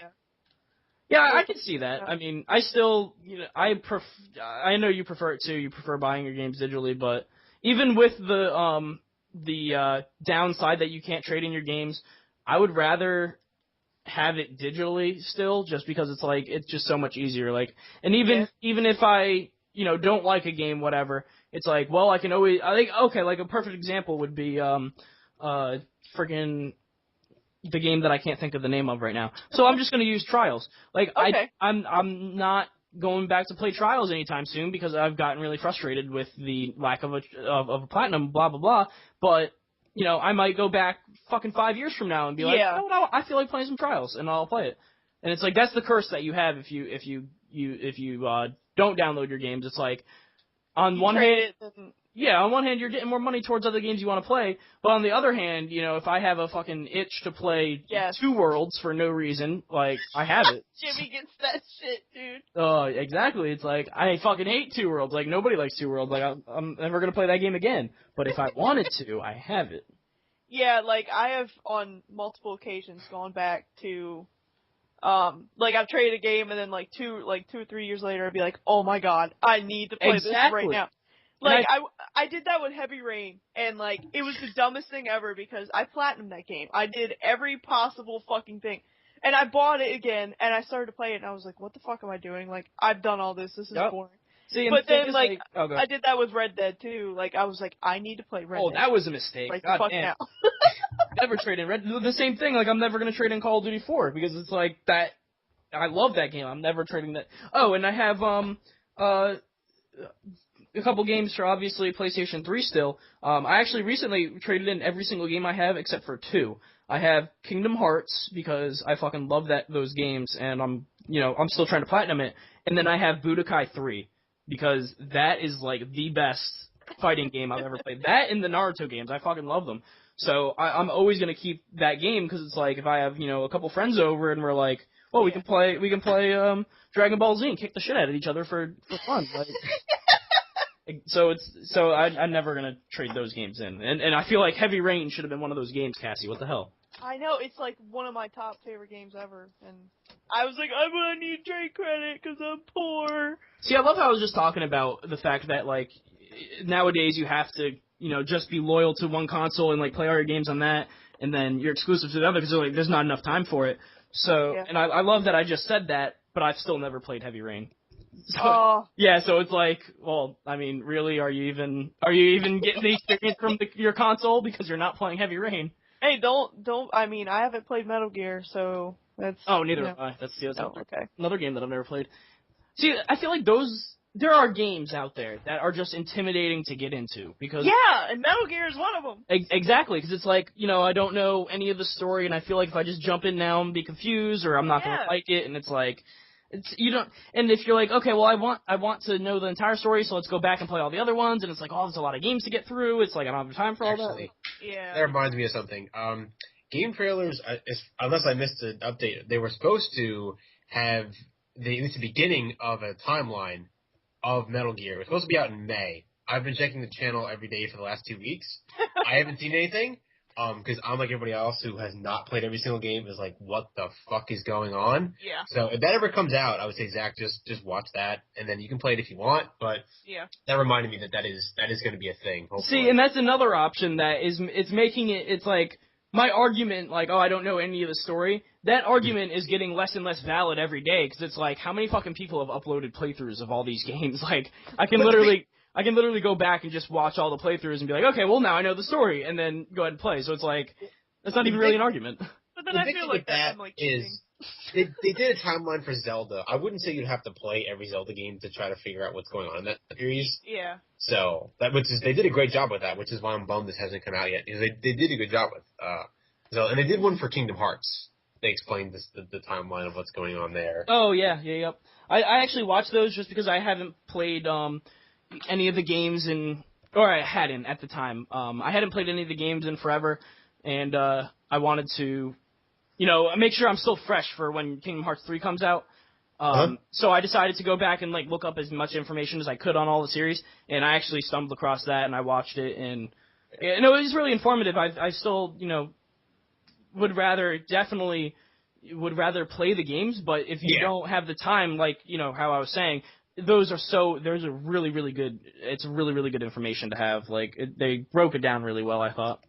And if you did want to play them, I know they released the anthology. Yeah, they have 1.5 remix right now, which I'm playing, and then. I meant Metal Gear. They released all of them. Oh, did they really? Yeah. Wow, I didn't know that. You can download it too for 360 also. But the HD collection of the. Yeah. A bunch of them. I did not know that. I might have to. Jimmy had it at one point, but then I didn't have time to play it, and we got rid of it, and. Also on the download versus purchasing, playing, I also finished up Dante's Inferno, which was pretty good. But I got that for $3 and 74 cents or something. That's so awesome. Yeah, of course I'm gonna download those things. But what Cassie said about Watch Dogs, she's kind of on the fence about it. That might change. But at the end of it, she's still on the fence of it, and you can't trade that in. Yeah, I have. That's why and it's again sports games. If you download a sports game that's new, I'd say you're pretty dumb unless you've got money. Yeah, no, definitely. Don't hold on to those unless you really want to for some reason. I feel like that's the one exception to the rule. If I was I don't play sports games. If I was going to, I'd probably play MLB. I'm not really into them at all, and I'm into baseball. Yeah. That's the only reason. But if I was and I were, and I still want to download all my games, blah blah blah. If I was to buy a sports game, I'd buy that physical. Like I would never download a sports game. And I'm the biggest advocate in the world for digital downloads, but I would never buy a sports game digital. Unless they had some insane like pre-order bonus, like or download bonus, like they'd have to have a pretty good one. But the only one that I know, FIFA does the like Ultimate Team codes or coins or something, but you can get a code for those if you do it either way. But that was just something I'd add to that. You what? I was going to add that to that because I wasn't sure if that was in there. I forgot what we were talking about. Yeah, I'm zoning out. Yeah. We kind of just went all over the place. We could wrap it up if we want, because I think we're going for a bit. Whoa, okay, Sean. I guess the conversation's over because Sean. If you want to. Sean wants it to be over. No. You know what, Sean? I had a couple other things that I wanted to talk about, but now I forgot what they were. Like, what the fuck were we talking about? I suck. I'm just terrible. Sean, what have you been playing lately? I Watch Dogs, there's a Wolf Among Us, I beat Dot Knight's Inferno, Bioshock 2. I'm playing, when I just want to unwind, I was playing Poker Night, The Inventory, the second one. Nice. I don't know what that is. Telltale Games put out 2 poker games. You play as an unnamed kind of protagonist, and then you just play poker. The first one, I know Strong Bad was in there. You play against against 4 people, and a Strong Bad was in the first one. In the second one, it's Claptrap. That sounds cool as shit. Ash Williams from the Grateful Dead, however, unfortunately not voiced by. Drawing a blank. I can't remember his name. Who's that? I've never heard that name before. Drawing a blank. Well, that's weird. Yeah. Parents must not have loved him. God. Sam and Max. Yeah, Sam and Max from the Sam Max games, and from the Adventure Bros, Brock Sampson, voiced by. I'm going to say Putty, but that's a Seinfeld reference. Patrick Warburton. Thank you, Aaron. Okay, yeah. And GLaDOS is the dealer. And you kind of just... Oh, that's awesome. You just play poker, and they have, witty banner and stuff like that. And Moxie's from Borderlands is the bartender. That sounds great. That sounds really cool. If you like I said, I reviewed it. If you like poker, you'll like that game. But if you don't like poker, there would be no other point. It's just poker with, quirky characters. That reminds me of 2 things. Number 1, is anybody reviewing Watch Dogs for the site? Yeah, actually, me and Sean are doing it. Oh, okay, cool. And then I was just wondering, for myself. But another thing that I wanted to bring up that I just completely forgot about again as I was talking. So there's that. Oh, all right. Oh, I remember. With all the re-releases of everything, and I was thinking about it today. You've got Metro re-released, you've got all these games being re-released for the PS4 and stuff. Why have we not seen a Call of Duty 4 re-release? I don't know. Why the fuck would they not? That was one of the oldest games. Fucking Metro is not that old. Yeah. Last of Us is not that old. Yeah. I want to see freaking PS3 or PS4 Call of Duty 4. I would play that game to know. I would never play another game for the rest of my life. That's all I would play. Seriously. I think they want people to play the new Call of Duties and not go back to the old one. That's probably true. Yeah, but because they have such big followings. At the same time, it's you really can't get a fucking little team to update the graphics for that game and put it out. It's not that difficult, and they'd make a lot of money. It's a Call of Duty game. Most of the people don't know, this is a fucking old video game, but it's most of them are little kids nowadays. They haven't played it anyway, so people would buy it. I don't understand. I just can't. I can't. I just can't. Yeah. They probably think that everybody would play that, and they would not buy the... Yeah, absolutely we would. Absolutely we would not buy the other one. But I don't care. I want to play it. Well, Zach, I have the same thing. Resident Evil 4, I've played it 80 million times. I'm one away from perfecting it for 360. I'd love to see another version of that, more of that Super HD or something. But that's been on every freaking console. Super HD. Yeah, but... whatever. But Resident Evil sucks, though. That's the thing. No, but point is, you love Call of Duty 4 and you want a re-release of it. It's I hear you. I love this game, but it's been done before. They won't do it again. Activision and Capcom won't do it. I hear you. It sucks. It sucks. I agree. So I guess what we're saying is that once Resident Evil gets re-released, we'll get a Call of Duty re-release. Is that what you're saying? I hope so. They should package them together. Yes! Oh, my God. Yeah. That package wouldn't sell a single copy, but let's do it. It would No, make they any would sell sense, two. They but- would sell 2 copies. Yeah, she'd sell 2 copies, one for me and one for you. Oh, and then I wouldn't even play the Resident Evil one. I'd play Call of Duty. Oh man, that's funny. That's good stuff. But yeah, So I've been playing. If anybody cares. no, but that's why I didn't ask you. Yeah. If you just cut the podcast off right there, I'd be laughing hysterical. When I played it, they just stop recording. So I've been playing. So I'm gonna end it where I want to end it. I've been playing Watch Dogs, obviously. Infamous Second Son. Mario Kart 8. Where are you in Infamous, by the way? Oh, I just started yesterday. I'm pretty much at the beginning. Okay. I feel like that's about it right now. Been going back to Max Payne 3 when I have time because I still haven't beaten that game. That's how backlogged I am. Damn, that's fucking backlogs. Oh yeah. Your backlog game is on high. Yeah, I think that's it. Alrighty then, good shit. Yeah. Oh no, I'm about to die. Oh, I'm gonna die. I died. Sorry, now I'm playing Kingdom Hearts. Yeah, my games, I've been playing Call of Duty, basically. I don't have anything else to play, but, I'm about to start going back for my platinum for, Kingdom Hearts, as well as I'm going to, be about to be playing Beyond Two Souls, because I've never played it before. You're goddamn right you are. Psych. But my friend loaned it to me. I would not have bought it because I'm not going to buy a last-gen game at this point. Unless it's Kingdom Hearts, because Kingdom Hearts. But, but yeah, so I'm glad my friend loaned it to me because I was telling him how he didn't play it and he just surprised me. He was like, yeah, dude, you gotta play it, blah, blah.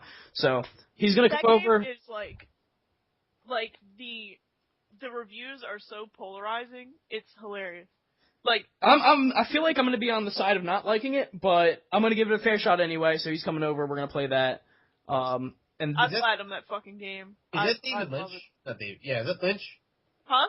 Is that Lynch? Who designed who? Oh no, that's Quantic Dream. That's the Heavy Rain people. Okay. Who's the developer in charge of that one? Beyond? Quantic Dream. Yeah. Quantic Dream. Oh, Yeah, but David what's Cage. the- David David Cage. Cage. That's what I'm thinking of. Sorry.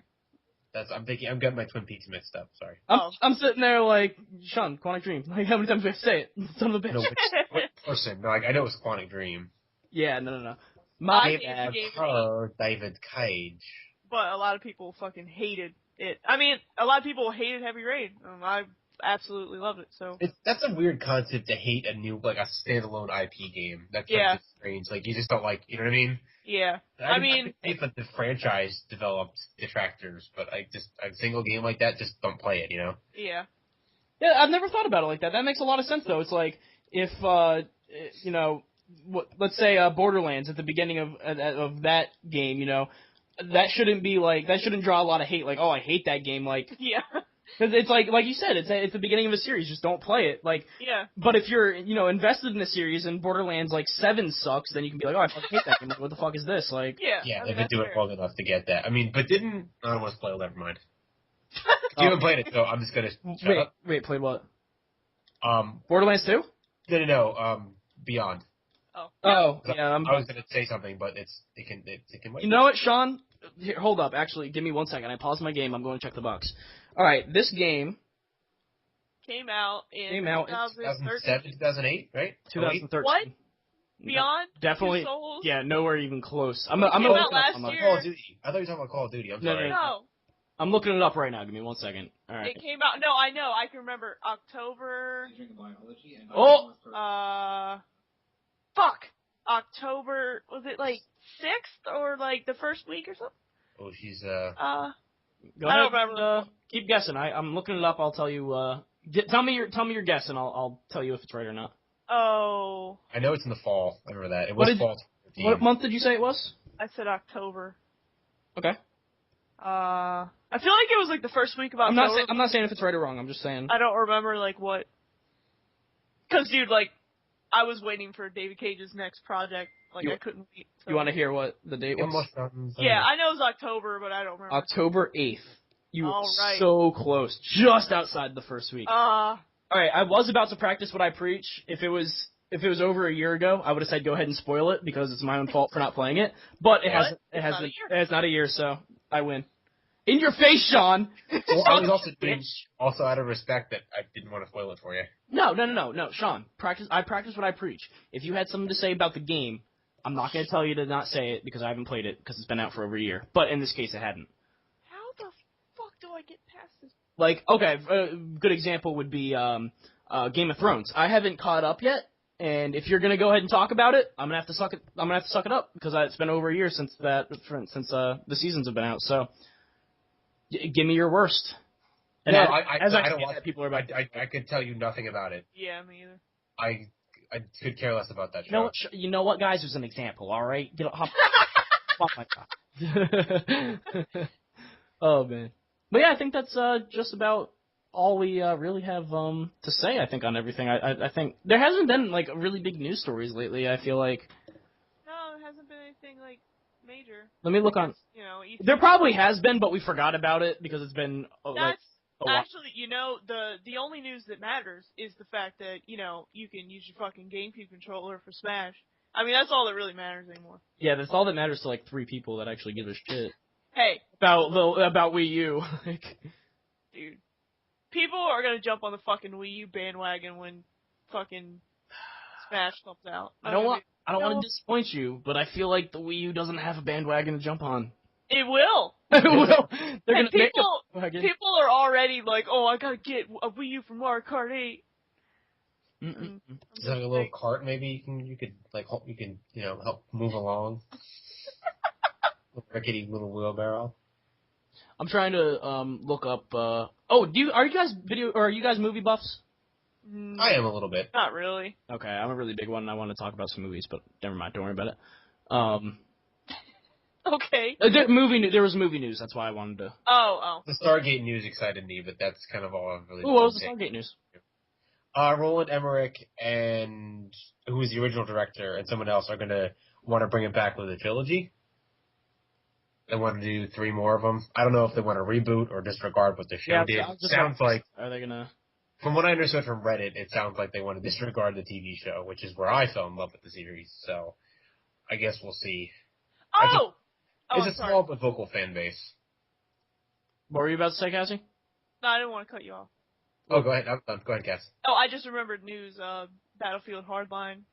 Oh yeah, there you go. Right. I forgot about. Which is like your SWAT cops or something. Yeah, a lot of people are like flipping out because they're like, that's fucking dumb because it's like cops and robbers. I didn't read it, so I don't. How can that be dumb though? It's like that's pretty much any video game. Cops and robbers. Like. I mean, it says the game focuses on the war on crime and the battle between cops and criminals. I mean, it sounds like a Tom Clancy kind of game, which I'd be okay with. It sounds pretty cool to me. I mean, it's a new Battlefield. My thing is that like really any video game can get boiled down to that. It's like one. Yeah. It might be a cop, you might be a robber, but it's some variation thereof. Like, yeah.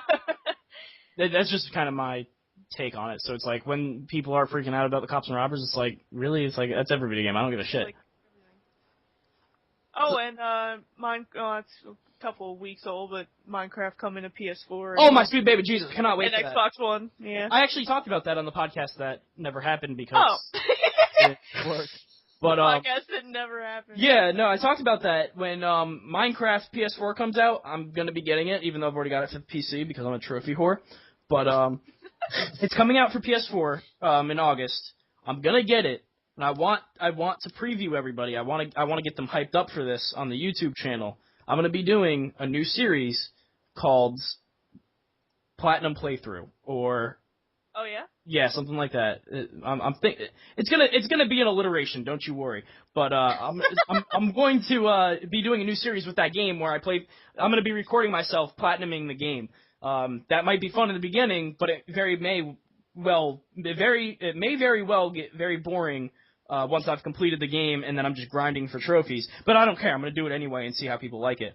I feel like Minecraft is a perfect game to start that off because it's like the whole game is boring grinding, but people still like it. So yeah. I'm going to go ahead and I'm going to kick off that series with that game. And I'm going to go ahead and retire the playthrough review series, the review through series, because it didn't really do anything. Like, it's not... I feel like it's really hard to review through because it's like, you can't review the game until you've played it, but it just takes a really long time to record it all and play it and everything to be able to review it. So it's not going to be a very timely series. It can really only be done for old games.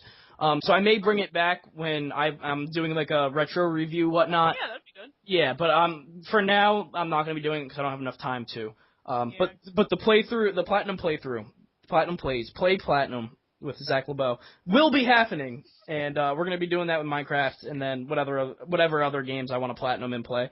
But so I wanted you guys to know about that game's coming out, or that series is coming out, blah blah. So thank you for bringing that up, Cassie. I appreciate that. Yeah, you're welcome. Now, what else? Is there anything else that has been released, whatnot? Once again, there's more movie stuff that I want to talk about, but Cassie doesn't like movies. Oh, I'm sorry. I mean, I like movies. I just No, you don't. You don't like movies. It's okay. All right. All right, that's fine. That's all right. Oh man. I feel Watch like Dogs was released. Oh, was it? Yeah, that came out. I think last week sometime or yeah, Tuesday I think of last week, right?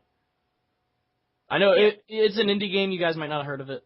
Yeah, I mean, it's pretty under the radar. Developed by some fucking new company that like nobody gives a shit about. Yeah, what was their name? It was like I don't even Monkey EA something. Yeah, it was definitely not EA. I know EA. Come on, it couldn't have been them. Oh yeah. We all know. We've all been through EA. Oh yeah. You guys have been through EA, but I've been through EA. But the emphasis on that is EA's been through you. Oh, many times. My wallet. My wallet. Wolfenstein. We haven't talked about that a lot. I know we previously alluded to it, but I want to talk about Wolfenstein because I want to play that really bad, and I want to know your guys' opinions on it. I heard really good things. I have not played it. I heard a lot of good things about it. I watched a bit of a Game Informer playthrough. It was good. I know, Cassie, you've seen Jimmy play it. I watched Jimmy play like half of it. How have you liked watching him play it? Huh? How have you liked watching him play it? Oh, dude, it looks fucking phenomenal. And like he would, like when it was a couple weeks ago before it came out, he was like, "Man, I don't know how I feel about the new Wolfenstein because like I really like the old ones, but they're like scary. They're like and the newer like the other PS3 version and Xbox 360 version sucked. Like it wasn't good at all." Yeah, and he was all worried about it. And I was like, "I've watched the trailers and I think it's gonna be good." And he's like, "Well, I don't know." And then it came out and he was like, "Man, this game's great." I always knew I wanted to get it just to see how it was because like I knew it was supposed to be better than the old one, which like I read the reviews and stuff, and so I was like, okay, you know, it is better than the old ones. I want to play it now. So I've known that I've wanted to get it since it came out, but I've never heard Jimmy talk about something so excitedly as he has about Wolfenstein, which has made me so hyped for it now. It's like, is he off any day this week? Do you know? Because I'm off Monday, Wednesday, Tuesday, Wednesday. He is off. I think he's off Wednesday. Dude, we should do it Wednesday then because I think he is. I've heard that the campaign is really short. It's only like 6 hours. I'm hoping that we can do the entire playthrough in just like a 6-hour block and just. Yeah, you might be able to. He speaking of how excited he is, I'm looking in front of me right now. The Xbox One, he got a Wolfenstein skin. Is it on Xbox or is it on PlayStation?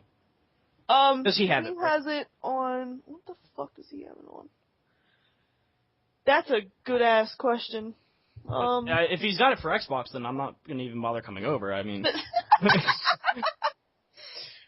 I don't know. I don't see. I'll pick up the Xbox controller and it'll burn my skin. Yeah, the Xbox controller has the. Yeah.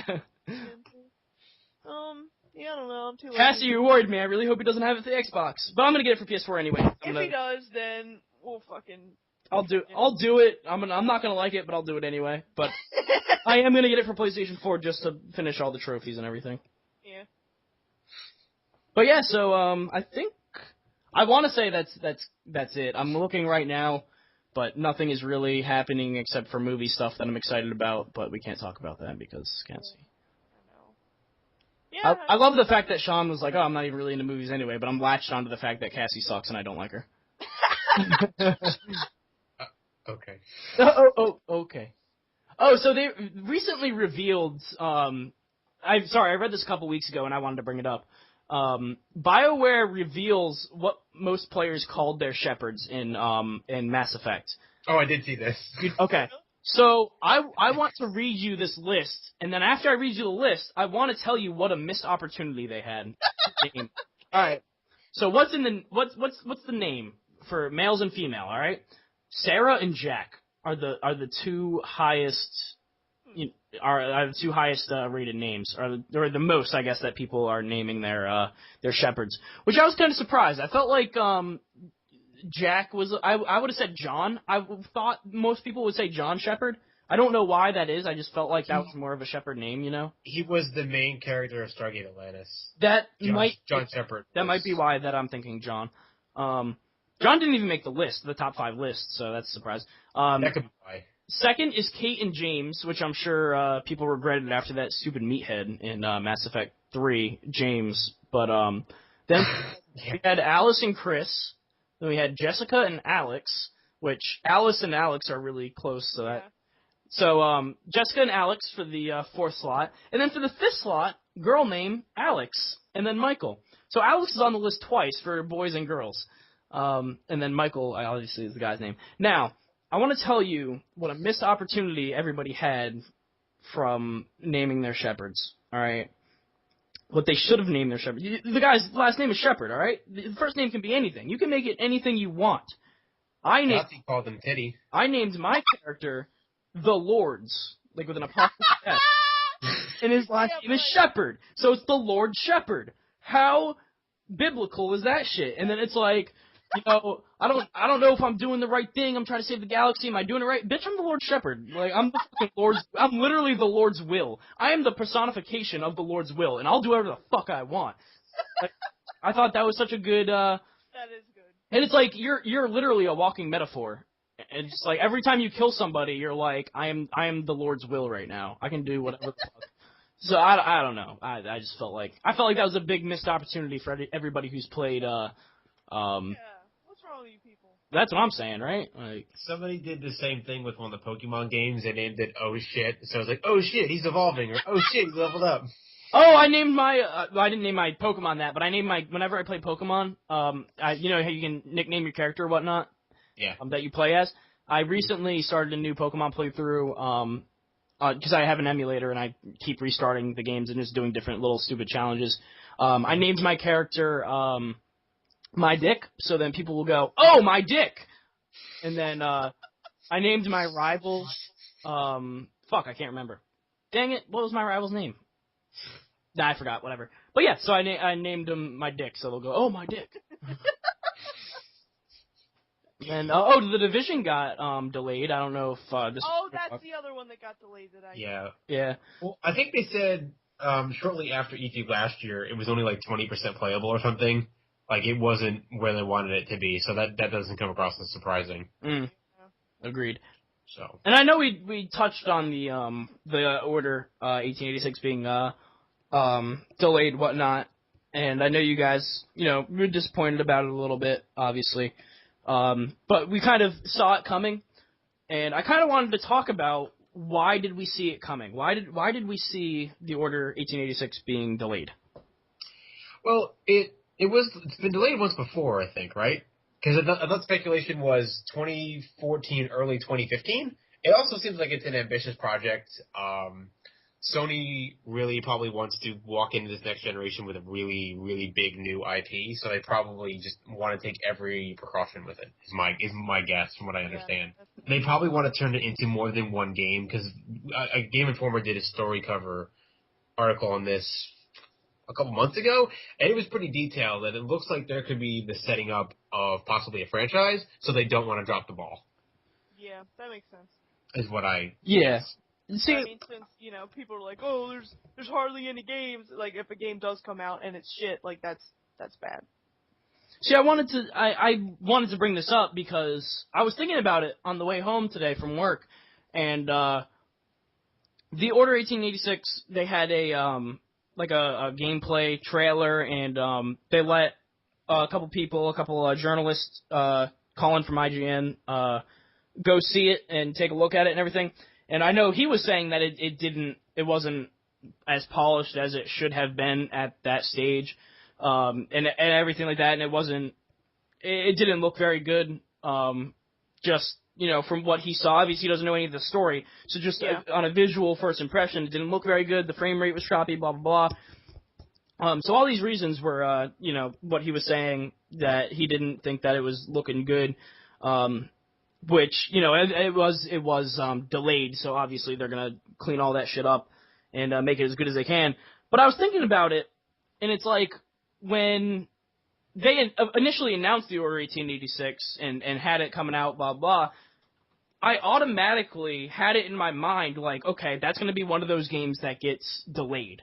That's going to be a game that they are telling us right now is going to be the end of 2014, although they even give us a specific release date, it's going to be delayed.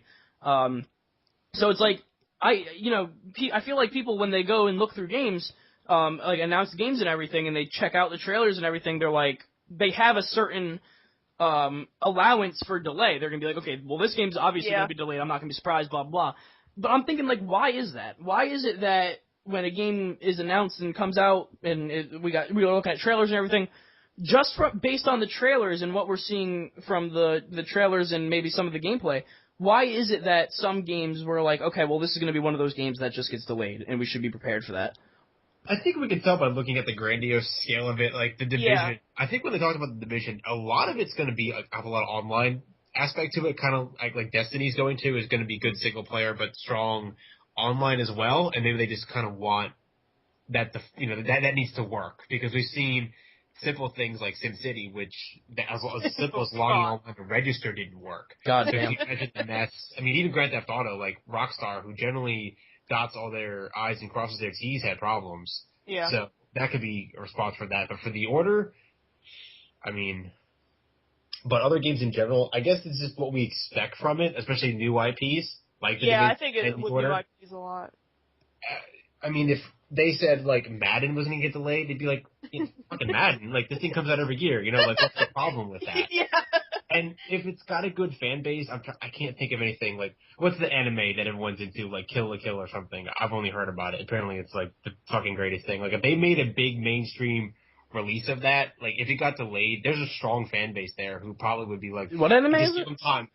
Kill la Kill, I think it's called. That's how it's spelled like that. I'm going to type it out so you can see it. Okay. I think it's like that. I think. I don't know. I've never heard of it. That's why I'm asking. I don't watch anime, so I've only partially seen the title or something similar. I'm probably butchering it and some nerds freaking out. But that's got a huge fan base. It's on Netflix. I love how you use nerd in like the pejorative sense. Like, goddamn. Nerds freaking out.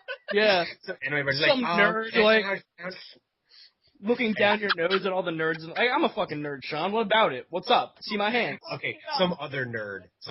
Oh, so that's not us. Okay, cool. Yeah. I'm on board. Nerds that are in Nerd Company with us. Like, if that was going to have a game and it got delayed, I don't know, 3 months, 6 months, there's enough of a fan base behind that people would probably go, okay, let them fix it. So when the game finally comes out, it's fucking awesome. Yeah, like Watch Dogs was fucking delayed like a while, and people like. Oh yeah. But at the same time, it was like, well, I mean. Yeah, it's like what's that famous quote? Like a good or a delayed game is only going to be delayed for 6 months. A bad game is going to be bad forever. So it's like, yes, I did hear that comment. Yeah, you want to put your best foot forward, obviously, and like you guys were saying with the new IPs, you definitely want to put as much polish as you can on it, because that's what's going to draw people in. Like, or like Drive Club too. That's another one. Oh Jesus Christ, that game was delayed like 3 years, wasn't it? God. Yeah, like. Wasn't that supposed to be like? That was supposed to launch with it. Yeah, it was supposed to launch. Game, and they're still. As a matter of fact, it was delayed so close to launch that Walmart had signs with Watch Club on them. Yeah. Watch Club. Watch Club. Watch Club. Drive Dogs. It had Drive Dogs on it. But yeah, so it's like, I think you guys are right. I was just hoping that. I guess when I was thinking about this, I was sitting there like, maybe, because of the trend that I noticed that in my head of all the games being delayed and whatnot, all the games being delayed are huge AAA games, and I don't want to get into the I guess habit of expecting AAA games to be delayed. Like, just because it's a AAA game and I want it to be good, I doesn't mean I want delays. Like, I don't want every AAA game to get delayed. Even GTA? And I'm with you on that, and hopefully. If it's becoming, they're putting, like, they're trying to do too much in a game, and that's the reason they can't meet deadlines. Maybe they scale it back a bit and give us something that works, and rather I think the try to problem cram too much. I think the problem is with the AAA games, the companies want to get it out that they're making this game so early that it inevitably leads to delays. Because if they sit there and say, okay, well, we're making this game, it's like their investors and everything, they're like, all right, well, we want a release date. We want to know when our return is going to come. Yeah. So it's like they have to put out the release dates, and even to satisfy the fan base, they have to put out these release dates for games and whatnot. And then it's like, well, we definitely can't make that date, so we have to delay it. Like, it's got to be delayed. And Well, then they need to scale back or cut down on the investments or something, because like Cassie said, it's not like we're short of stuff to play. Yeah. I mean, We've Jesus got Christ. plenty of shit to play. If you're playing games, fairly regularly, and you don't have any kind of backlog, like Zach said, either you have absolutely nothing else to do, or I don't know, like, it's not just lack of stuff to play. Yeah. I'm sure a lot of people would rather just have, we're making this game, we're going to do all these things, we don't have a date yet. So I guess I would rather have them be like, all right, we're making this game, it will be available in 6 months. Like, that's what I want. I want them to develop. Soft date? Yeah, no. Not a soft date. I want the hard date. Fucking, this will be out in, all right, right now it's June 1st. This will be out December 1st. Right now. Oh, actually, even a really good example is E3. I want to go to E3 and be like, let's use the order. Let's say it wasn't delayed and it's coming out. I don't want to know shit about the order. I don't want to know anything about it. I wish that it was never fucking announced, and then at E3 this year, they're like, okay, the order, it's coming out in December. Yeah. Let's get fucking hype. Let's do this. They announce it too early. That's the problem. That's the problem. They announce it way too early. That's what happened with Watch Dogs. That's, like, I don't like that. Like, it's announced. Like and Uncharted. Then, like, it's Yeah! Why the fuck did you even show the trailer? Tell me 6 months before it comes out, and I'll be bomb as shit. Let's fucking do this. Like, but they announce things way too early, I feel like. Yeah, like, the hype for Watch Dogs was huge, like, at E3. And then, like, I remember, like, a few months ago when, like, the trailers are coming out and they, like, look kind of shitty. And people were, like, commenting, like, does anybody even care about this game anymore? Like, that was, like, 2 years ago. And it's like, I understand the need to build hype and stuff, you want to build hype so you get more people on board and stuff. Can you imagine how much more hype people would be if 6 months before Uncharted comes out, they're like, it's coming out in 6 months. I know you guys haven't heard shit about it, but here it is. Can you imagine how people would freak the fuck out? They'd be like, dude, I know I would. Yeah. I mean, with a game like Uncharted, I don't want to know I try to avoid everything because I want to go in and be, like, fresh. Like, I don't... Exactly. I'm not... I try to avoid all this stuff. Mm-hmm. I'm not going to be watching shit for that. Yeah, well, exactly. Let's look at the last week. Like, I woke up, Watch Dogs came out Tuesday. I woke up Wednesday morning and Jimmy was like, in case you missed it, Wolf Among Us came out. I didn't even know. Yup. I didn't fucking know. No one had an idea it was coming out. Exactly. So, see, that's the other end of the spectrum, too. It's like, you have to have something else that's coming out. Yeah, like... Come on, like, Telltale's on the other hand, if they had Uncharted and they just released it one day and nobody knew about it, that'd be Telltale, I'm like, what the fuck? Oh, all right, yeah. And I got right up and I went and I downloaded it and then waited for Aaron likes playing with me, so I waited for her to come home and we played it. Like, how many people missed that? How many people still don't know about that, though? Probably a lot. Yeah. I might have just some people are booting up consoles, all over trying to download it now. And then they had it on the front of the Xbox homepage for a little bit, but not that long. Yeah, and like Telltale does that, like they'll announce like the day before it's coming out, like, oh, this is coming out tomorrow. Yeah, I almost prefer that though. I kind of like it. Yeah. Like, because then it's like, oh, it is? Well, awesome. I'm gonna be playing it. Let's do this. Yeah. I mean, and that works too because the episodes are short. Yeah, so it's very episodic, exactly. They can do it because it's episodic. And kind of, a general sense of when to expect it. Like, if you play something, last month, you know that you're not getting another episode for another 5 months, so you can, plan ahead. Yeah.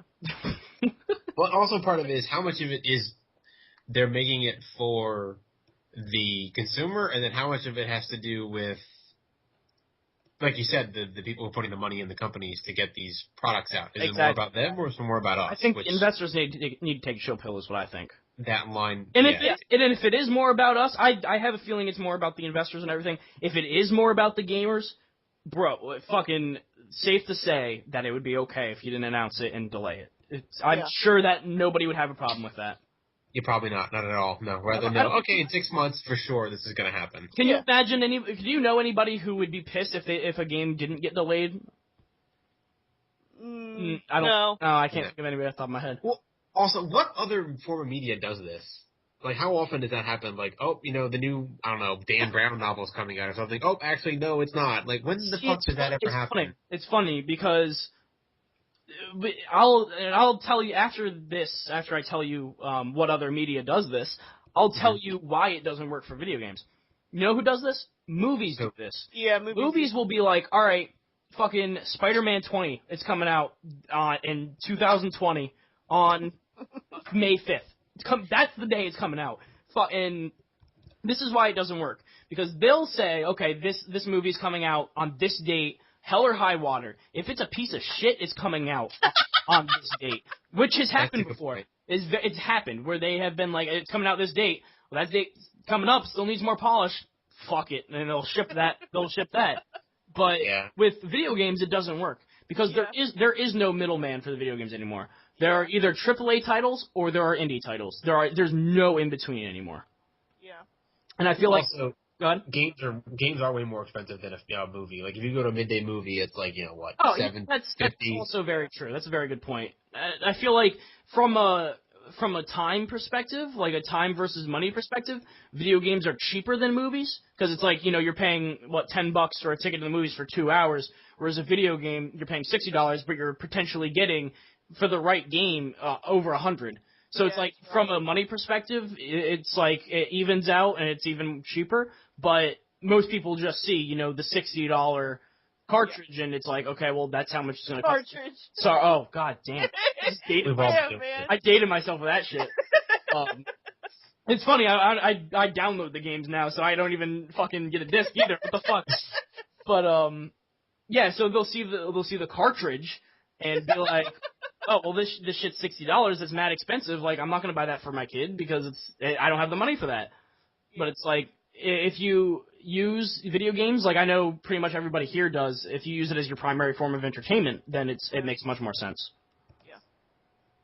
Also, the audience for movies is a lot broader. You can get a lot more people it's at a time. You can show a screening of a movie 3 times, and if that theater is full, you can get a couple hundred people. One or two games may only be 1 or 2 people. Exactly. And if it's a gift, it may sit on a shelf for a while. See, and that's a funny comparison, like the audiences, because with movies, they don't start putting out the trailers and stuff until like a couple weeks before it releases. Like they don't put out the trailers until like a month before it comes out, maybe, unless it's like a really really big title that everybody knows about. But most movies they'll put out trailers, just before the movie releases, or in the grand scheme of things, just before it releases. But video games, you'll be seeing teaser trailers for maybe even a year or 2 years before the game comes out. So it's like with movies, like you said, they're tailoring to a different audience. So that's why it works. I mean, the people who are really into movies will know 2 years before it comes out, and the same thing with video games.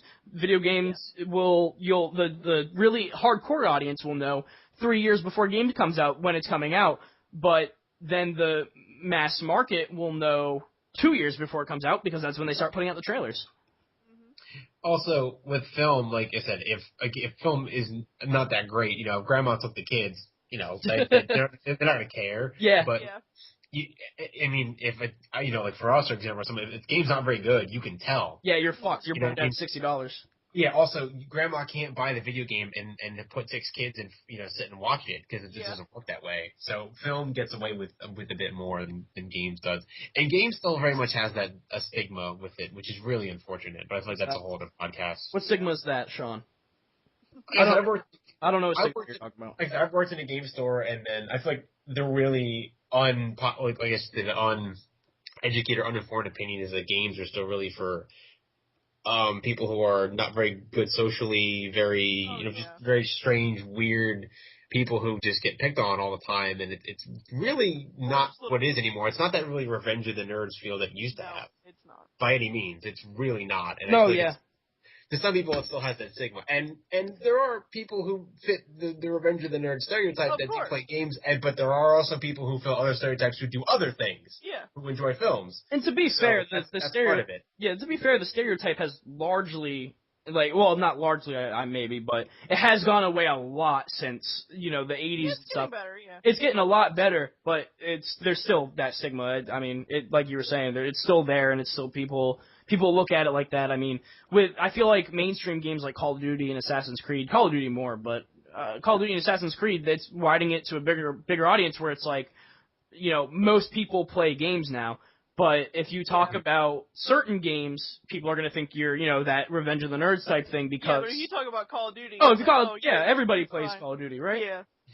But then if you talk about Wolf Among Us in a critical and very serious sense, they're going to be like, that's a fucking video game. Like, you're a nerd, blah, blah. Yeah. Nerd. Yeah. Where it's like, I feel like video games like The Wolf Among Us or even the Wolfenstein back in game, you can talk about those games very critically and from a very and analyze the writing in a very analytical sense. But if you talk about games like that, you're a fucking nerd in the Revenge of the Nerds type thing. But exactly. Yeah. I mean, there was what game was it? Some game came out. I think I was working. It was one of my first days at the new store. I wasn't there very long. And somebody said they were interested in some game. Like, oh, it's got a really long and involved campaign. It could take you a very long time, you know, upwards of 20, 30 hours. The guy was like, I ain't got time for that. I get laid, man. Let's go. And then they just walked exactly, yup. And I just was like, okay, what's your point? Like, how do you get other nerds? Nerds fuck other nerds, and you have another nerd. Like, they don't just asexually. You know, they don't just, like, fall off of them and go, oh, I'm going to teach this one about Doctor Who. I love that last little part. And then you get another nerd. The kid can't be who he wants. You get another nerd. Hell or high water. That's like that photo of the guy dressed as the scout trooper with the baby as the Ewok. It's like, yes, nerds have sex and have other nerds. Like that's exactly. When two stormtroopers fuck, you get an Ewok, right? That's how that works, right? Am I wrong? Pretty sure. I think that's what they told me in health class. Yeah. No, but no, you're you know what? Actually, even I'm gonna get hated on by a bunch of nerds because stormtroopers are clones. Because they're clones, so I'm gonna get hated on by a bunch of nerds now. Fucking goddamn it, nerds, get laid. Seriously, go get laid. That's true. Yeah, Jango Fett, as badass as he was, couldn't find someone to sleep with, which is. Oh, that is sad, actually. That's true. I wonder if that'll be like the Disney's gonna make these, you know, so frequently it'll be like a romance spin-off of Jango Fett trying to find love or something, and it ends him getting decapitated. What else can they really do though? Because they're throwing out all of the canon. Like, there's no more canon except for movies. I don't know if they're throwing out all of it. They're throwing out large sections of it. Yeah, the large majority. I'm pretty sure. Like once again, pretty sure. I'm not 100% on this, but I'm pretty sure I read that they're getting rid of all of everything except for the animated Clone Wars series. Is that's the only thing that's canon now. Everything else is out. Which really sucks. There's a lot of good shit in there, and that stuff goes back really far. And if they made it into a film, I would still go see it. I mean, I read, you know, I'm familiar with the X-Wing series of novels and the stuff with Admiral Dala and Grand Admiral Thrawn. Like, I've read some of those novels, and I'm slightly familiar with it. But I would love to see it on the big screen. And there are a lot of people who like Star Wars who have never read that stuff, who has no idea it exists. And I saw somebody. That stuff. I was talking to somebody, and they were making the argument that they were like, oh, well, you can't have all of it because some of it, you know, doubles back on each other and it contradicts itself. But no, it doesn't, because every single printed anything Star Wars has gone through Lucasfilms and Star Wars has gone through them because due to copyright. It wasn't official until Disney booted it out. Exactly, due to copyright, they had to go through every single thing, and they literally, some people's job titles were to check out these books and everything and like that and make sure it didn't double back on each other. That was people's jobs to do that. The really sad thing is Disney's gonna spend has spent this money on filming the new Star Wars films, and I mean I'm looking forward to them. But I mean, Shadows of the Empire, there's probably one or two films right there. Yep. The Admiral Thrawn series, those two were pretty much right after the events between Jedi and then Strikes Back, and then right after Return of the Jedi. So it wouldn't take much for fans to get into it, especially Shadows of the Empire, because it takes place between two movies they've already seen. And it's like you have the audience that read the books, and then you have the audience that's fans of Star Wars, and they're going to love it because it's awesome. Exactly. And Dash Rendar is not too far different from Han Solo, so if you had to portray that on film, it would be easy for film goers to go, I know what that guy's supposed to be. He's like, Han Sean, Solo. wait, I don't even know what you're saying. Who's Dash Rendar? I don't know who that Dash is. Rendar. That's not canon. That's not canon. I don't know who that is. So that is my biggest, Yeah. that's my biggest complaint is that Dash Rendar is not canon. Are you fucking kidding me? He should, him and Kyle Katarn should be in the film. Oh my god. That's me beating that drum. I can tell how pissed Cassie is because she hasn't been talking this time. She hasn't said a word. She's really upset. I am literally not paying any attention. But Sean, I wanted to ask you your opinion Yes. on this because I used to work at Walmart in the electronics section, and I would spend a lot of time over by video game cases trying to talk about video games with people. Working at Walmart, I wanted to ask you if you have the same sense that I do. Because when I was working there, I had the sense, and I really, really felt strongly about being completely unbiased as possible talking about video games. Because somebody would come in and maybe, obviously I'm a PlayStation dude and I have an Xbox, but I'm more of a PlayStation, and I'm a PlayStation fanboy, blah, blah, blah. I still felt the need to, if they were looking for something that was better for Xbox, I would recommend an Xbox game, or I would tell them the Xbox is better for what they want. And I felt the need to be as unbiased as possible. Even working in Walmart, which I could have been like, Walmart wouldn't have cared if I was like, oh, fucking PlayStation's a lot better, get PlayStation. They wouldn't have gave two shits if I was telling people that. But I still felt the need, just from a gamer's perspective, wanting other people to enjoy their games, to be unbiased. Now, do you get that same sense working in a game store? I do. I do definitely. Mostly because, the consoles are expensive. So I dealt with a lot of parents, so I tried to be as straight and narrow with them as possible because they are going to spend the money, and of course I don't want them to feel like they wasted their money. Yeah, and want their kids to enjoy what they play. I will often, when it comes to, PlayStation or Vita, I will often say up front, I don't have one, but I can recommend, X, Y, and Z the best I can, or if they have both, I'll go to one of them. But yeah, you definitely want to be unbiased, especially because if you work at a small store, if you have to work at the mall, you get a lot of mall rats, and they'll come in a lot, and they'll know who you are. You don't want to get pegged as like a fanboy. You're only going to sell one thing or the other, because that can make your job more difficult. So definitely, I sound like a Radio Shack sales book, but basically just listen. I listen to what they have to say and then try to recommend it based on that. The only time I would ever discourage someone from playing something is based on content for what the person says, for buying for it, or if the game is just universally panned. I'm sure something like the Wii shovelware, party game, or Alien, Colonial Marines or something that's just universally do not touch it. See, I've told people that if they'll be described, they won't know what game they want, and I'll be like, okay, what kind of games do you like? And they'll come up with a couple different games, and then they might see a box for a game, and there have been times where I'd be like, I wouldn't, for what you like and what it seems that you like, I don't know if I'd recommend that game to you just because it's not really what you described, but I would recommend this game based on what you enjoyed, before. I'm not saying that other game is bad. That it might be a very good game. That might be a 10 out of 10 game, but I don't know if you would enjoy that. Especially with little kids in there, they have their birthday money or something. That's true. I do. When it gets to situations like that, I feel like I recommend a lot of games a lot. So I'll try to go online and search for, go on Metacritic and just see what's ranked kind of high, and just try to find something that people don't know about, Just Cause. It's got a very underground following, but I've sold 3 or 4 copies out of people who've never played it, and they came back and said they really liked it. Just Cause 2 was an example of that. Somebody said they were tired of modern shooters, so I recommended this game called The Saboteur, which was made by Pandemic. And I was like, oh, this is set in World War II, and it's a little bit different. Try that. And they were like, yeah, I like this, because it's not just, running around the Middle East and dodging nukes and stuff. So, I'm glad they enjoyed it, even though The Saboteur was a piece of shit, but yeah. You didn't like it? I didn't really care for it. I mean, it was alright, but I just didn't. Not my cup of tea. Yeah. Fair enough. But I'm not saying that it was a bad game. It wasn't my cup of tea. That's basically what it boiled down to. But even, I love how parents would come in, and I want to be unbiased and whatnot, and blah blah blah. I cannot tell you how many times a 12-year-old kid would come in wanting to get Call of Duty, and their parents would be like, "Oh no, that's an M-rated game." I can't even tell you how many times I'd be like, "Nah, he's good." And give the kid a wink, yeah, I got you, dog. I have I've had so many awkward. Call of Duty wasn't really the issue. I've had so many awkward Grand Theft Auto Oh, conversations. Grand Theft Auto, I would never recommend for a 12-year-old. That Hell no. gets Call of so Duty isn't bad awkward. because it's like there's not really any blood. It's like shooting, but they're at that. It's not bad. It's not.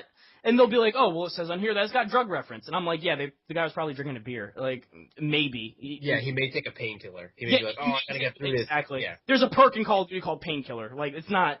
There are things that are a little bit misleading with the ratings, which I love the ratings. The ratings are great. We shouldn't get rid of them, but there are some things that are misleading. They are. But Grand Theft, they can get awkward. Like, oh, is it bad? And I'm always like, yeah. well, I think I just said to somebody, the name of the game is a felony. Yeah. So, like, you know, that's a general sense. Is there anything X-rated in these games? And then, like, the guy shooed the kid away, and I had to explain that in the new Grand Theft Auto, the women of the night have a menu of services you can select, as where before the car just was kind of goofy up and down, and it just insinuated you were having sex. Now you can actually pick from certain specific sexual acts you learned how to perform on you. Again, you can't really see anything, but he's like, no, that's good. We'll find something else. Yeah, as soon, like, Grand Theft Auto release, it was a huge release. It was, like, the best-selling media of all time.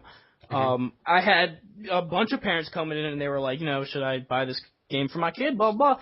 I had this 13-year-old kid come in, and he wanted this game so fucking bad. And my, coworkers, I had a couple coworkers that, they're like 40-year-old women. They've never played a video game. So they were trying to tell them about it, and they, like, didn't know, so they sent me over. And apparently this kid, went through two of these workers telling them that they heard it was bad. And the kid insisted, no, I want this game. And I came over, and he was like, do you know about video games? I was like, yeah, I love video games. And he was like, okay, can you tell me about this Call of Duty? Your coworkers didn't know a lot about it, and I'm still on the fence of whether I should buy it for my kid. And I'm like, well, how old is he? And he was like 13. And I was like, all right, I don't recommend getting it for a 13-year-old. And he was like, why? And I was like, I am more than happy to tell you why I wouldn't recommend it for a 13-year-old. But before I tell you that, I also recommend that him and maybe his mom or someone, go look at something else while we have this conversation privately. Yeah. And he was like, wait, you can't tell me how bad it is in front of him? Yeah, and I was like, it's that bad. And he was like, okay, we're not getting it. I was like, yeah, because that's a private conversation that does not need to be in front of 13-year-olds.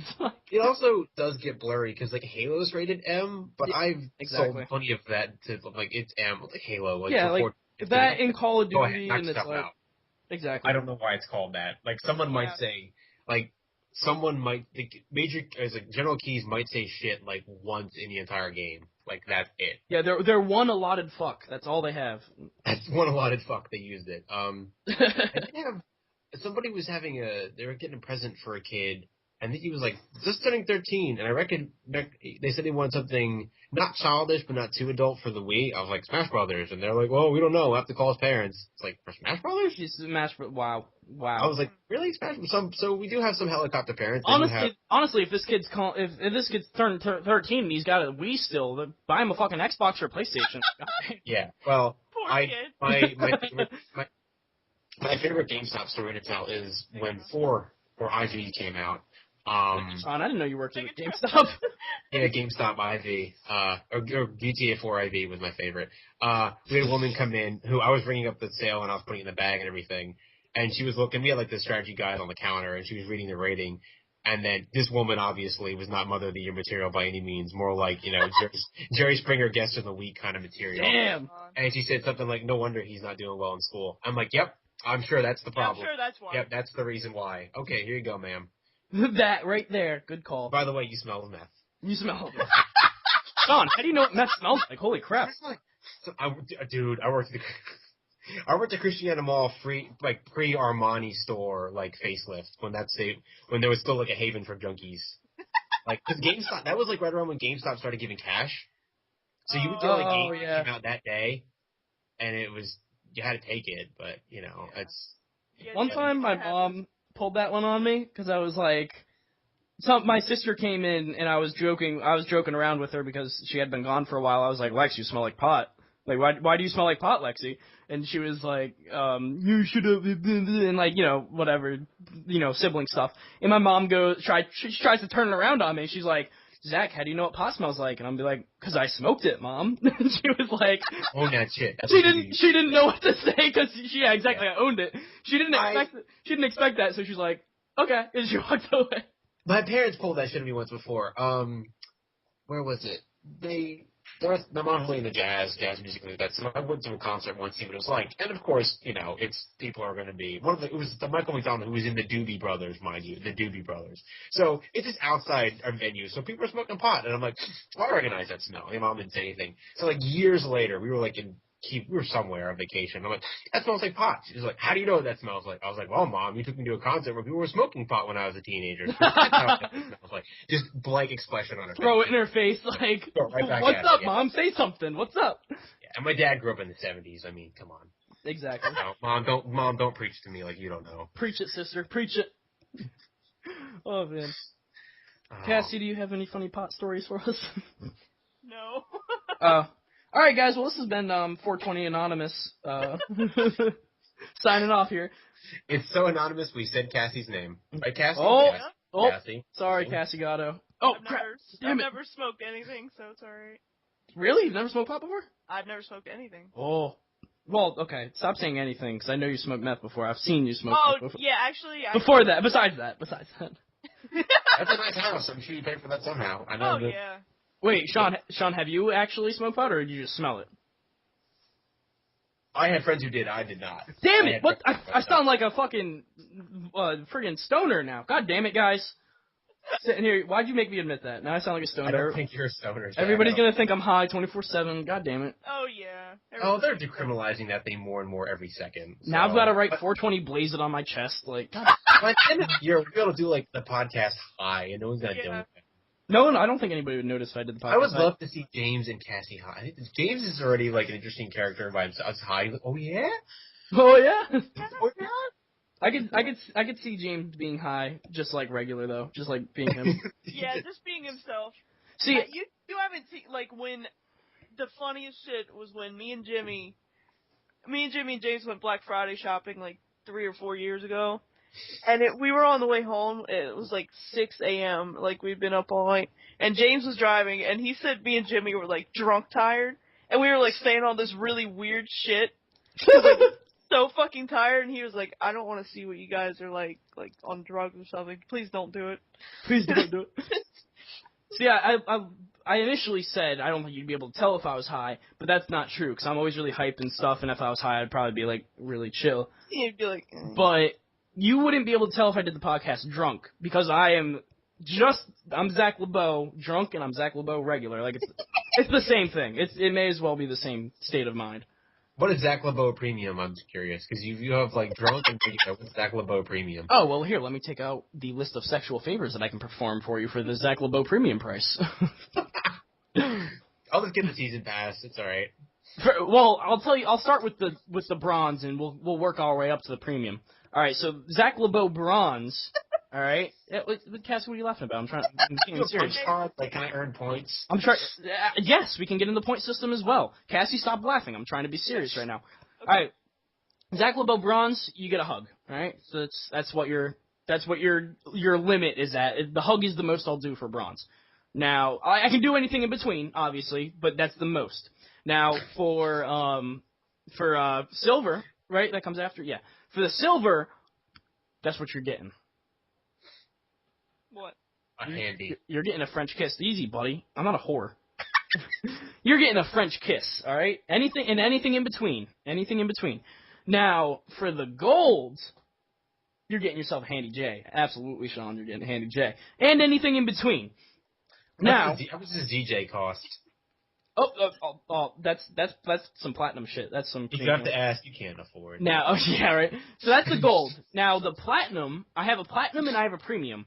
The platinum, all right, is the full blown. That's everything. That's you're getting all of this. And I'm actually making motions at my crotch right now. I know you can't see me. God. You get all of this. Now for the platinum price, I'll do anything that I just listed. All right. So you're getting all of that, as well as I'll stick my finger up your butt as well. Ew.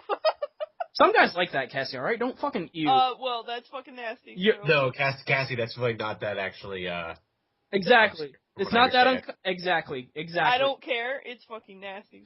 Cassie, you know what? You're alienating our audience right now. We have a lot of male viewers, and from Sean's statistic, it's not that uncommon for guys to like that. Yeah, I mean, don't you ever go on Reddit? Jeez. No, I don't actually. And now I'm not necessarily saying I like that. I mean, I like you can go around it, like a little button, and just like, Okay. don't push it. Just kind of. Where has this gone? Play with the button. Play with the button a little bit. Just kind of. I thought this was a video podcast. Just kind of explore the area. Explore the area. Don't necessarily jam the button. Definitely don't stick anything into the button. Okay. But you can play with it a little bit, I think it's time to wrap this up. Sean, what are your feelings on this? Well, I think by this conversation, Cassie really hasn't smoked anything, including the poll. No. You know what I'm talking about. What are your feelings on the butthole conversation? You know what, Sean? Fuck you. You're gonna lie. Aaron, what are Sean's feelings about the butthole? Speaking of Aaron, she watches Grey's Anatomy, and some woman had this flatulence problem, so they had to give her like a metallic butthole, like a metal butt, and like I just keep whenever someone's like, "Oh, is it a metallic butthole?" and like that would have solved their problem. I was like, I didn't even know it was a thing. Like now, if she sat down like on one of those metal chairs, like would the chair just go with her, or like if there's like a magnet nearby, like would the chair would just stick? Like, if she walks by a low-hanging magnet in the fridge, like, right on her butt, that's like, honey, you've got the kid's art project on you again. Holy shit.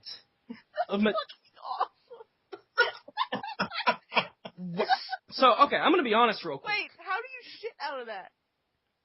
You know what, I don't think they went into the intricacies of it, or whether it was really a success. I'm sure there are metals that expand and contract. That's just crazy. Yeah, it was kind of a comedic relief bit. Like, they just, edited over, endless fart sounds when she was in the room. Well, then. So, I guess we need to do, an actual intro to put in at the beginning. Well, we haven't even done the fucking outro. God damn. I mean, Be fucking professional, alright? We'd have to end the podcast before we can... We're talking about metal buttholes, and you're calling me professional. I don't really... That should be the name of the episode. We talk about metal buttholes. I don't appreciate the fact that you're alienating our audience again. There's somebody watching out there that has a metal butthole, and they're like... Because, Cassie, you may have offended the PS4 and metal buttholes enthusiasts out there, and that's not good. No, you offended 3 separate types of people, alright? You offended the males, all of the males you offended them. The males that like anything in and around their butts you've offended. And as well as anybody with a metal butthole. And now, what if there's somebody out there that is a male that has a metal butthole that he likes people playing with his metal butthole? What's wrong with that? No, I'm saying if you have a metal butthole, that's fucking awesome. I'm not saying that's weird. Oh, okay. Well, then you've attracted more audience. But you still alienated the but male I still butthole think that people, yeah. I feel like you're alienating. Have you tried it? Don't knock it till you try it, Cass. Have you tried it? Saying. No, I'm not. You haven't tried it? Really? No! Okay, well, you know how some people, they don't like receiving, but they like giving. Have you ever tried to give? Okay. I don't want to... No! Hey, Jimmy, real quick, has, Jimbo, got a question for you. Yes, real quick. Wouldn't that be great if you just, Sean, you should go get Aaron on the mic so I can see what your opinion on this is. It'd be great if, we called She's Jimmy. asleep. Oh, man. Jimmy. Yeah, she's got work in the morning. Yeah, I do too. I have to go.